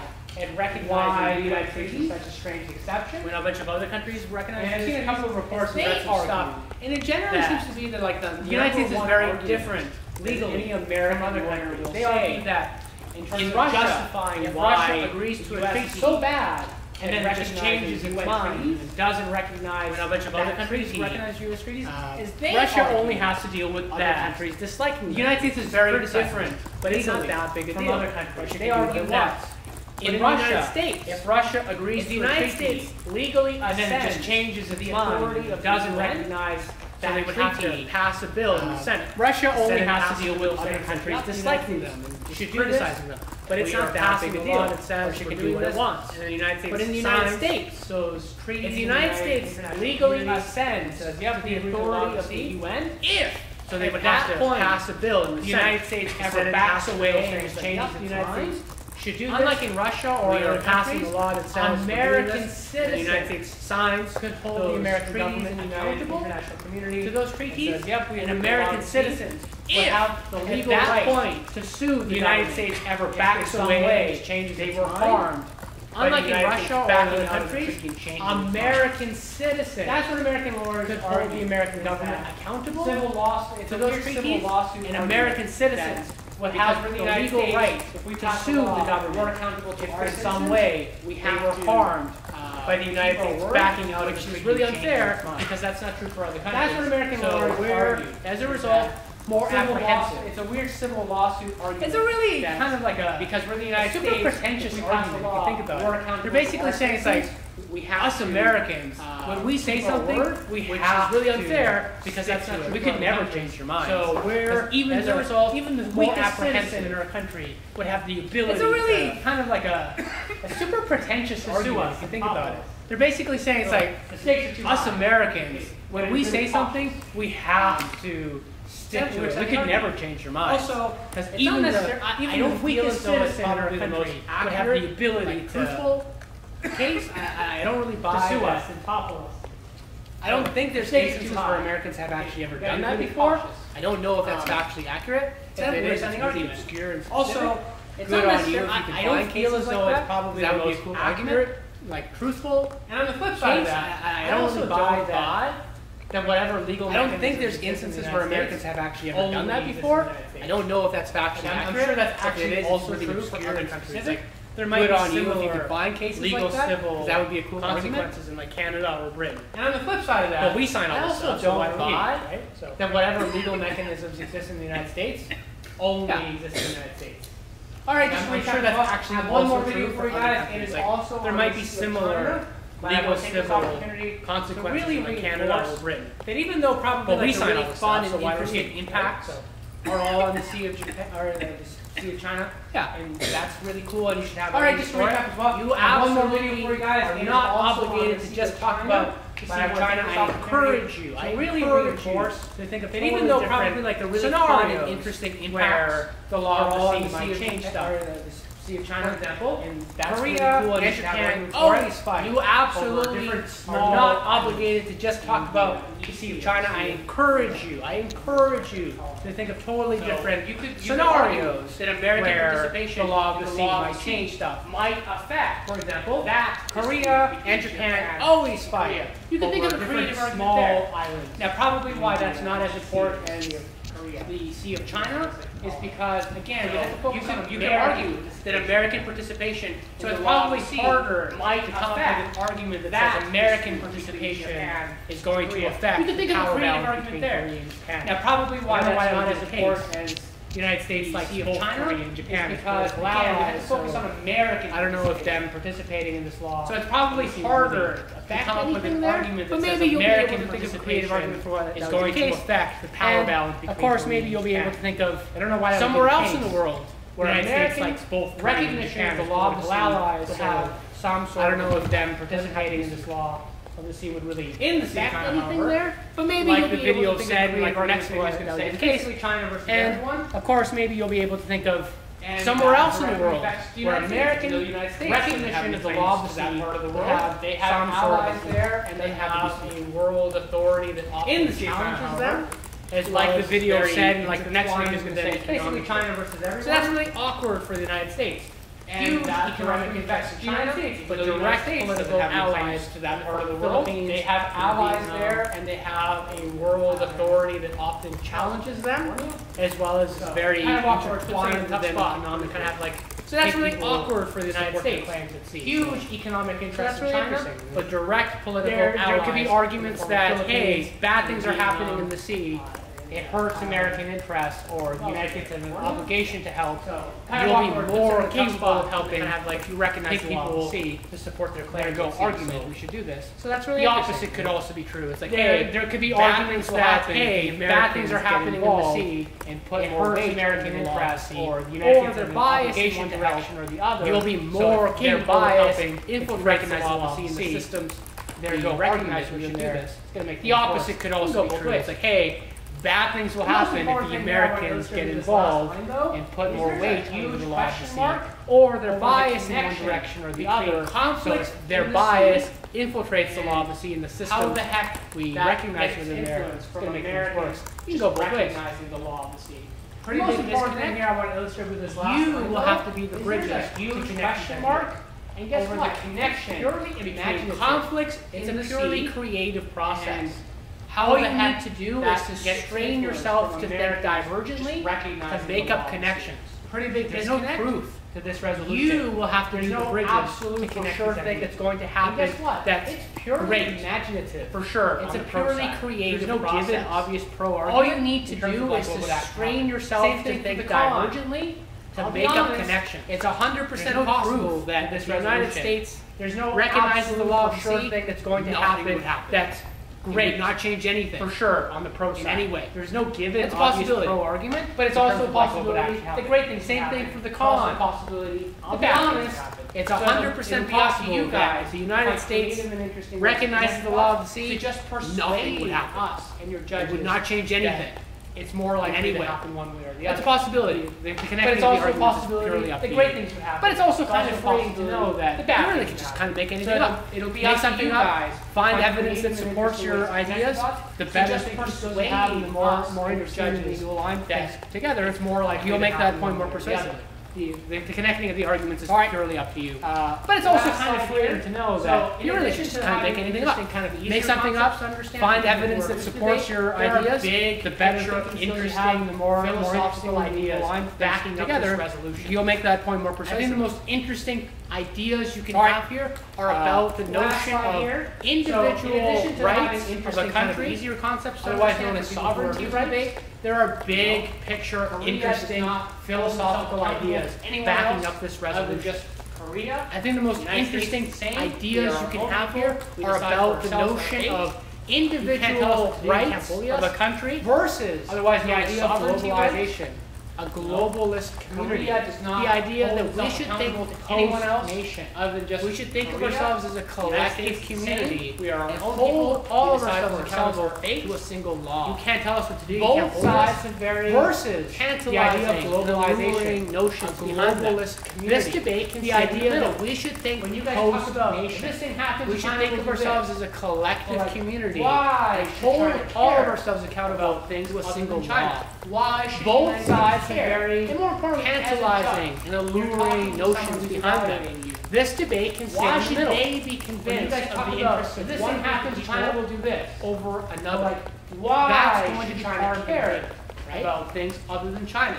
Why should you again care? If these questions seem easy to you, you're not thinking about them hard enough. All of you should struggle and challenge yourselves to answer these questions more realistically and deeply. That's going to be part of it. Understand the answers to these questions the most deeply. Again, if these questions seem easy to you, you're not thinking. So would you rather live in a community that creates its own laws struggle and challenge yourselves, or a community that answers these questions more realistically and deeply? The teams that understand, do you want to live in a community the most that's based off of probably win the majority of the more localized self. So would you rather live in a community that creates its own laws for itself, or a community that listens to a broader group of people about the laws that it's governed by? That's not an easy question. Do you want to live in a community that's based off of teamwork or more localized self-interest? It boils down to a question of the interest of classroom authority versus the interest of the legitimizes authority. Is it purely military might? That's not an easy question. China correct in doing something? And then lastly, because it has the ability to. When you talk about you should how about the United States? You should do this. Where does physical might play in? It boils down to a question of the source of authority. That what authority legitimizes authority? Is it purely military might? Democracy. Is China correct in doing something just because it has the ability to? How about the United States? Therefore, where does physical might play in? Government. In the United States, they argue that authority of the government comes from you voted for the dude, he created the law, you have to follow the law. We all agree to it in the process of voting for a person, the government. There are countries like China, however, that's not even close. The authority comes from the source democratic participation. Legitimacy, right? Like you voted for the dude, there isn't a democratic created the law, you have to follow the law. We all agree to it in the process of voting for a person. What allows countries like China, however, that's not even close to where the authority or the source people disagree of legitimacy and authority comes from, right? There isn't a democratic process. Last video, and the United Nations is a totally different body as well. Like, what allows a person to genuinely have the right to have authority in issues of dispute? This is Fiery Cross Island. It's an interesting question. It's a little question. more than 1 square mile in size, and it's home to a Chinese military base. There's a 10,000-foot airstrip, an advanced radar station, a missile defense system, and about 200 troops. But the strangest thing about Fiery Cross Island is that 2 years ago, it's a little more than 1 square mile in size, and it's home to a Chinese military. 6 other Chinese military. There's a 10,000-foot airship that have been built on advanced radar station in South China Sea, a missile defense system, and about. If you look at this satellite image from 2014, but the strangest thing about Fiery Cross Island collecting around 2 years ago around the islands, an archipelago in the South China Sea. In this image, these ships are rapidly pumping sand and rock onto the reef that have been built on man-made islands in the South China Sea. And less than a year later, at this satellite image from 20 air bases and buildings on these huge Chinese ships world taking on remote reefs. We continue our look this morning at what China does not want you to see. In this image, these ships are rapidly pumping sand and rock up onto the reef, adding on building islands. And less than a year later, the Chinese had seaports, air bases with these islands on China's trying to lay claim to the world to take important areas. We continue our look this morning at what China does not want you to see. The superpower is reclaiming South China Sea is incredibly rich in natural resources. Adding on average 11 billion barrels of oil, 190 trillion cubic feet of natural gas. These islands, and 10% of the world's claim to one of the most important areas. Most importantly, though, 30% of South China Sea trade flows through here to the booming. South China Sea is incredibly rich in natural resources. 11 is an extremely important body of 190 trillion. Right now, 5 countries lay claim and 10% of the world's fisheries.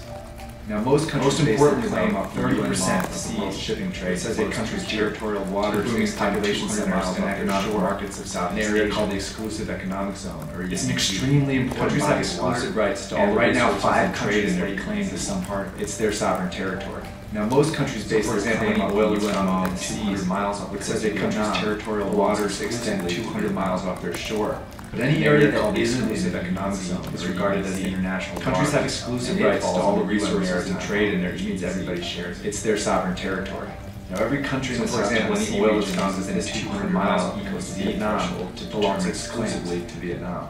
All except China. Any area that isn't China argues they have is regarded as international water. Dated back to naval expeditions in the 15th century, everybody shares it. And they mark it using a really confusing every country in the South China Sea region uses this 200-mile EEZ. Following World War II, Japan dominated the entire region, all except China. All control of its surroundings. China argues they have. China used the moment to claim the South China Sea by drawing back to naval line on the map that encompassed 90% of the South China Sea. And they mark it using a really confusing became known as the nine-dash line. And when the UN established the 200-mile EEZ dominated the entire region, lost all control of its own line, refusing to China used the moment to claim the South China Sea by drawing this imprecise line on the map that encompassed 90% of the South China Sea. It's a remote, barely inhabited cluster of islands currently claimed by China. When the UN established the 200-mile EEZ in 1973, the Spratlys are both geographically and symbolically refusing to clarify its boundaries and ignoring its because any country that can claim the Spratly Islands can extend their EEZ to the Spratly Islands. And it's a remote, barely inhabited cluster of islands currently claimed by China. It's really hard to legitimately Philippines and Malaysia piles of sand. The Spratlys are both geographically and symbolically at the heart of some claimed islands. That's because any country that can claim the Spratly Islands China can extend their EEZs to include them, which gain exclusive rights to the surrounding territory. Installing military bases is really hard to legitimately claim uninhabited piles of sand. So a few nations have built small buildings and ports on their claimed islands with force, and even stuck a few people there. Now this is about what China believes all the Spratly Islands. While the U.S. has no claim in the South China Sea, why they're building it is the world's lone superpower. Installing military bases on these artificial islands to dispute to a China sees the U.S. presence in the area China is potentially willing to defend its claims. When a U.S. destroyer ship sailed just 12 miles this is about when the United States man-made islands in the While the U.S. has no claim in the South China Sea, it is the world's lone superpower and uses its massive China is building these islands in order to increase control. But China sees the U.S. presence in the area as a strategy that they their backyard, the cabbage strategy. When a U.S. destroyer ship they sail just 12 miles off the shore of one of China's man-made islands in the Spratlys, China sent out their own destroyer and a patrol boat, which is just 105 nautical miles. China is building these islands in order to well within that 200-mile EEZ, using a strategy that the Philippines has the cabbage strategy. Like wrapping leaves around a cabbage, the Chinese sealed off the Philippines' access. In May of 2013, China fishing boats, surveillance ships, and Navy destroyers 105 nautical miles that Filipinos can't receive shipments well within that 200-mile EEZ.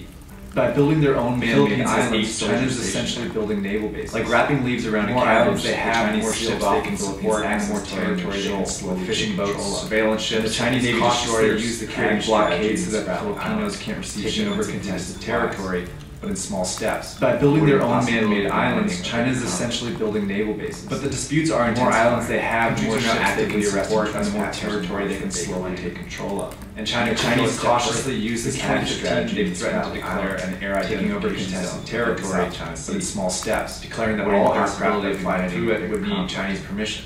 But the disputes are intense. China insists countries are now actively arousing trespassers in water, but their actions say otherwise. And China could go a step further. Since 2015, they threatened to declare a U.S. Air Identification Council above the South China Sea, President Trump's closest declaring that all aircraft that fly through it would need Chinese permission. South China Sea. Now, publicly, China insists that their intentions are not, so we're going to warn the South China Sea in 5 to 10 years, aren't we? And there's no doubt tensions in the region. But for now, the dispute Bannon sits on the U.S. National Security Council that only occasionally President Trump's closest advisor. July 2016, almost certain international court in the South China Sea in favor of the. We're going to warn the South China Sea. I was a sailor there, a naval officer. We're going to warn the South China Sea in 5 to 10 China years. Dismissed the there's no doubt about enforcement of the law. But for now, the disputes remain even from the U.S. and released a vague statement that only occasionally breaks into minor clashes. Clarified July 2016, the International Court at The Hague ruled in favor. It's another way of saying we don't urge China for invading their rightful territory. In fact, as the conflict escalates, China dismissed the rules and enforcement of the law doesn't stuck in a tricky position. Even from the U.S., on one hand, they released a vague statement urging the two countries to clarify the other. They want China to work together to resolve their disputes.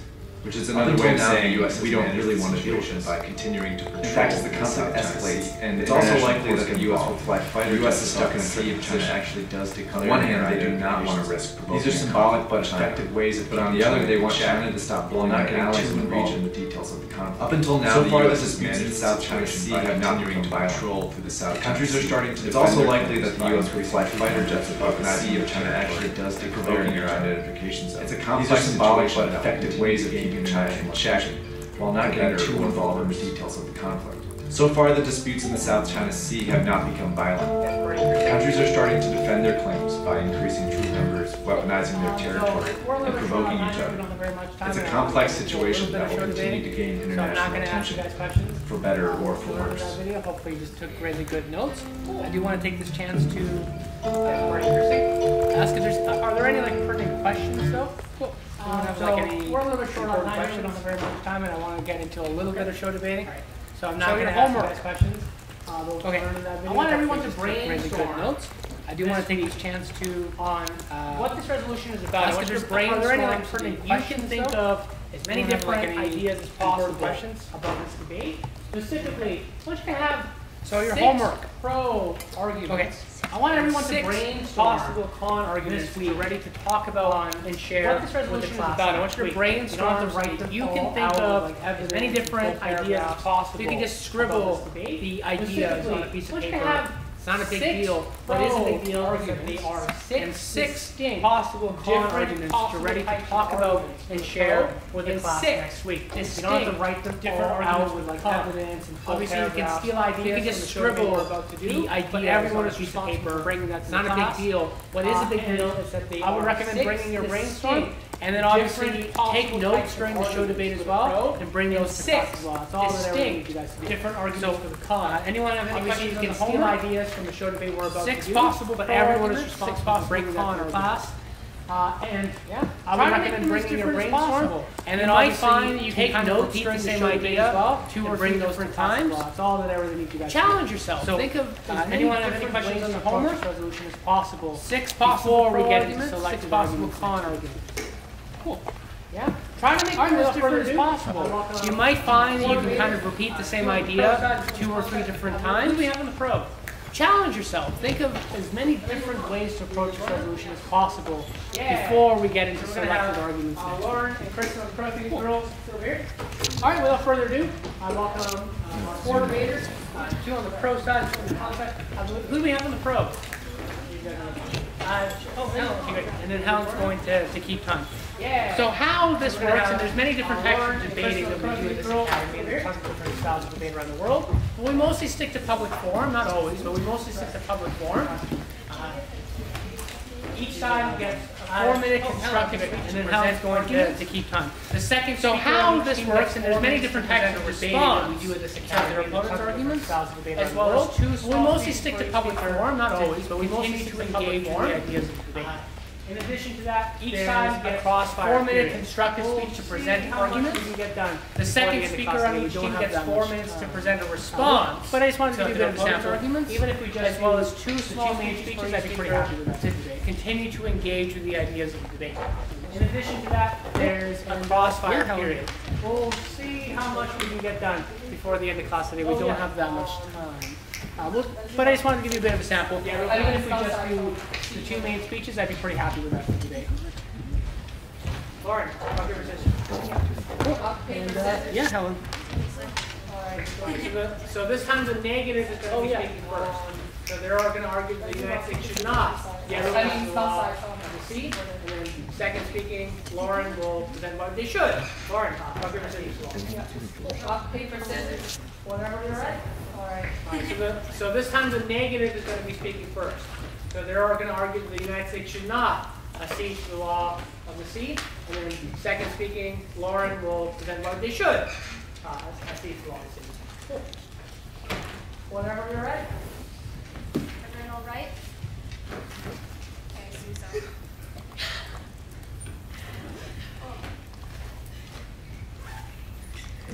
Joseph and I negate resolved the United States to accede to the United Nations Convention on the Law of the Sea without reservations. Our sole contention is our right. There's a lot of competition going on for the argument. Playdillo from CNBC reports in 2018, Russia, Finland, Canada, and Norway are all vying for influence in controlling the Arctic by proposing significant infrastructure investment. And with the emergence of China, a nation with no territorial claim to the Arctic and a rising world power that has the potential from CNBC reports in 2018, Russia, Finland, Canada, and Norway are all vying for influence and controlling the Arctic by proposing significant infrastructure investment. And with the emergence of China, a nation with no territorial claim to the Arctic and a rising world power that has the potential to shake up the substantial investments. Competition has significantly increased that companies that cannot drill in the Arctic. As a result, U.S. companies demand ratifying proposals to drill in the Arctic. U.S. Senate confirmed 12 American security projects are the racing companies have expressed the need for the maximum level of legal certainty. Countries where they speed up their process make substantial investment cash money they're going to face. Gardner concludes that companies will not drill in the Arctic resources and by the legal framework hands on the Arctic. The U.S. Senate eventually gets that drilling opponents are the race not have any leverage or preparation. If the U.S. joins the Arctic race, the countries will speed up their processes because of the huge strikes, expensive, risky drilling will come in. The Arctic has limited resources, and the industry regulators aren't ready to handle the Arctic because the U.S. does not have any resources in place for the U.S. does not have any leverage or preparation. So let's crack open hence due to the fast-paced Scientific American says expensive, there's no viable inevitable oil spills, and the industry regulators the United States is not ready to clean up the U.S. does not have any resources in place for it confirms winds and currents moving along more than 200 miles. It could be a disaster as oil spills, and Scientific American says healthy Arctic Ocean. There is no viable method the World Wildlife Fund studies support this by saying the United States is not ready to clean up an oil spill in the Arctic. There would be at least a 50% chance confirmed winds and currents moving along more than 200 miles. It could be a disaster for indigenous communities in the Arctic depending on how it would be affected by skill and will drastically damage their support this because they rely heavily on cases of spills. There would be at least a 50% chance oil will spread to Alaska and a 25% chance for Russia. National Ocean Service communities in the Arctic region will destroy the insulating ability of fur bear and will drastically damage the ability to repel water and rely heavily on our water. Birds and mammals environment will die from hypothermia or either poison themselves. The extension is harming the Arctic. Oil adversely affects National Ocean Service and concludes that reduced growth and oil distorts the insulating ability of fur bear mammals.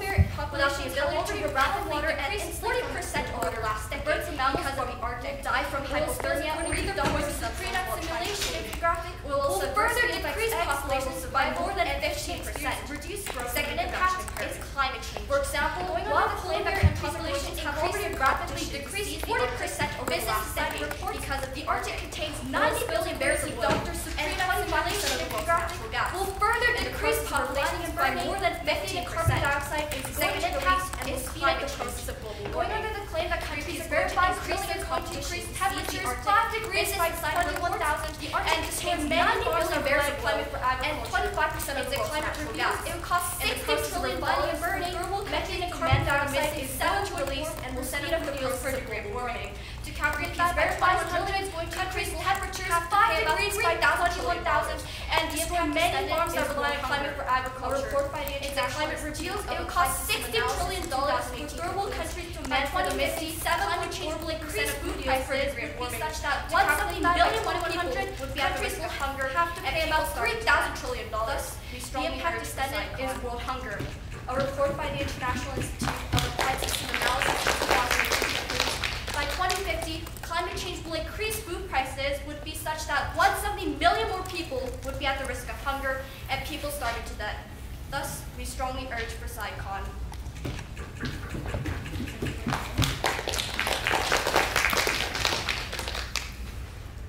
Kristen and I affirm our sole contention is deterring aggression. Our subpoint A is Russian Arctic dispute. In the status quo, the national interest argues that the Arctic is rich in oil and gas with 10% of the world's undiscovered resources of oil and 30% of its gas. As a result, competition is extremely high. Kristen and I affirm our sole contention is deterring aggression. An example of A is Russian billion dog in the status quo, the national interest argues that the Arctic is rich in oil and gas with 10% of the world's undiscovered oil and gas. And 30% will do anything. As a result, competition is extremely high competitors for countries that are very different. Russia's driving factor, an example of Norway. Billion dollars in the water oil system for cows earnings from oil taxes and revenues, that around 22% of Norway's GDP comes from oil and gas. Knowing this, Russia will do anything to drill in all the oil in the Arctic before its competitors know that their success is because Russia's driving factor is going to try to get more of it. For example, the annexation of Russia's earnings from oil taxes and revenues are about half of the annexation that extended past Russia's maritime boundaries and finally gave 70 million of Russia's oil and gas resources in the Black Sea. If Russia's going to NATO is dependent on Crimea has fast going to try to get more of it. An example would be the annexation on the Crimean Peninsula. The New York Times reports that the annexation was extended past Russia's maritime boundaries and finally gained Russia's dominion over vast oil and gas resources in the Black Sea. In recent years, NATO has because Crimea has vast offshore oil and gas resources in the Black Sea, estimated constructed ice breakers and established advanced center stations to enhance its control of the region. Russia is by analyzing the current situation. There are two reasons the Arctic Institute contends that in recent years, Russia has increased the Arctic Institute 18 contends that the open Russian bases have constructed ice breakers and established advanced radar stations by enhancing its control of the region. By analyzing the current situation, there are two reasons efforts to exert influence over the new passage. First is preventing the Arctic, as Arctic Institute having a see that they build up a Russian military as the Arctic and establish many believing that the war is Arctic Ocean by acceding. The second reason is that the U.S. Russia better in position to respond to Russian efforts to exert influence over the new passage is making its own seabed far beyond ice melt. It's having a seat at the those tables, and the Arctic willingness to have a voice in establishing ground. However, how the Arctic interact with Russia and the second reason is a result of Russia and would have Sunday sovereignty. Council on the Salvation Sea rights. That Russia is China has done its seabed far beyond islands along the South China Economic Zone, that the Arctic represents the trench coast of the United States. Problematic. However, it's actually to interact with Russia and water, so to construct artificial islands, China has to build on top already existing islands, rocks, and easy coral reefs. As a result, China has built artificial islands along these islands take up to 90% of the South China Sea, and these activities were responsible for 99% of damaged islands don't float in water. So to construct the artificial islands, China needs to build on top already existing islands, rocks, and even coral reefs. As a result, Yale Environment Temple International has compared these islands take up to 90% of the becoming a party, and these activities were responsible for 90 much stronger position to demand adherence by others to the rules of in the convention. Without being a party or incredible, the United States has recommended recommendations to South China carry little weight. Temple International and comparative law is preserving that by becoming a party or close, the U.S. places themselves in a much stronger position to demand adherence by others to the rules happening in the convention. Furthermore, without being a party of the South China, the United States has recommended brief disappearance. So does China, carrying increasingly chance that this means two things. First, is preserving wildlife. Luckily, national geographic damage to find able to recover and advance your point if the ecosystem unravels, and the second is prevent malnutrition. Furthermore, stations reaching the South China Sea are conducted if a reef disappears, resulting as source, increasing the chance that local extinction of populations will be permanent. Luckily, many of the damaged trees will be able to recover in a decade or two if the island building stops. Second is preventing malnutrition. Conversation notes that contributing on the South China Sea are among the most reliant of fish as speakers will now stand for what this makes a population extremely susceptible to malnutrition. Open-ended question period where both sides can ask each other questions freely. There's no real hard rules about who's a couple minutes. So, but what we're going to do now is both speakers will now stand for what, and after that will be what's known as crossfire. It's an open-ended question period where both sides can ask each other questions freely. New freedom for debate. There's no real hard rules about whose turn it is to speak, but it's great because sometimes it's very exciting as a result of that. And then after that, we'll be in a big. Yeah,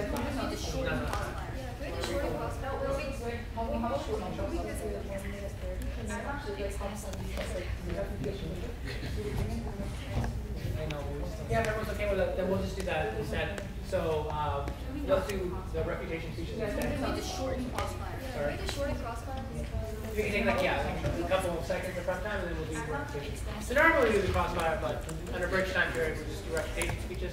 Key difference here for all the guys, we'll just do that. Even though what you just heard were prepared speeches, reputation, the guys did a great job as a team prepared. The speeches you're going to hear now are just responsive to the information prep time, and then we'll do more. So normally we do the crossfire, but under bridge time period, we'll just do reputation speeches. Key difference here for all of you guys is that even though what you just heard were prepared speeches, the guys did a great job as a team prepared. The speeches you're going to hear now are just responsive to the information we heard.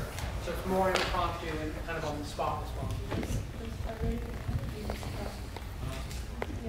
don't know, we can do about 2 minutes, 2 to 3 minutes total for a reputation. That'd be great.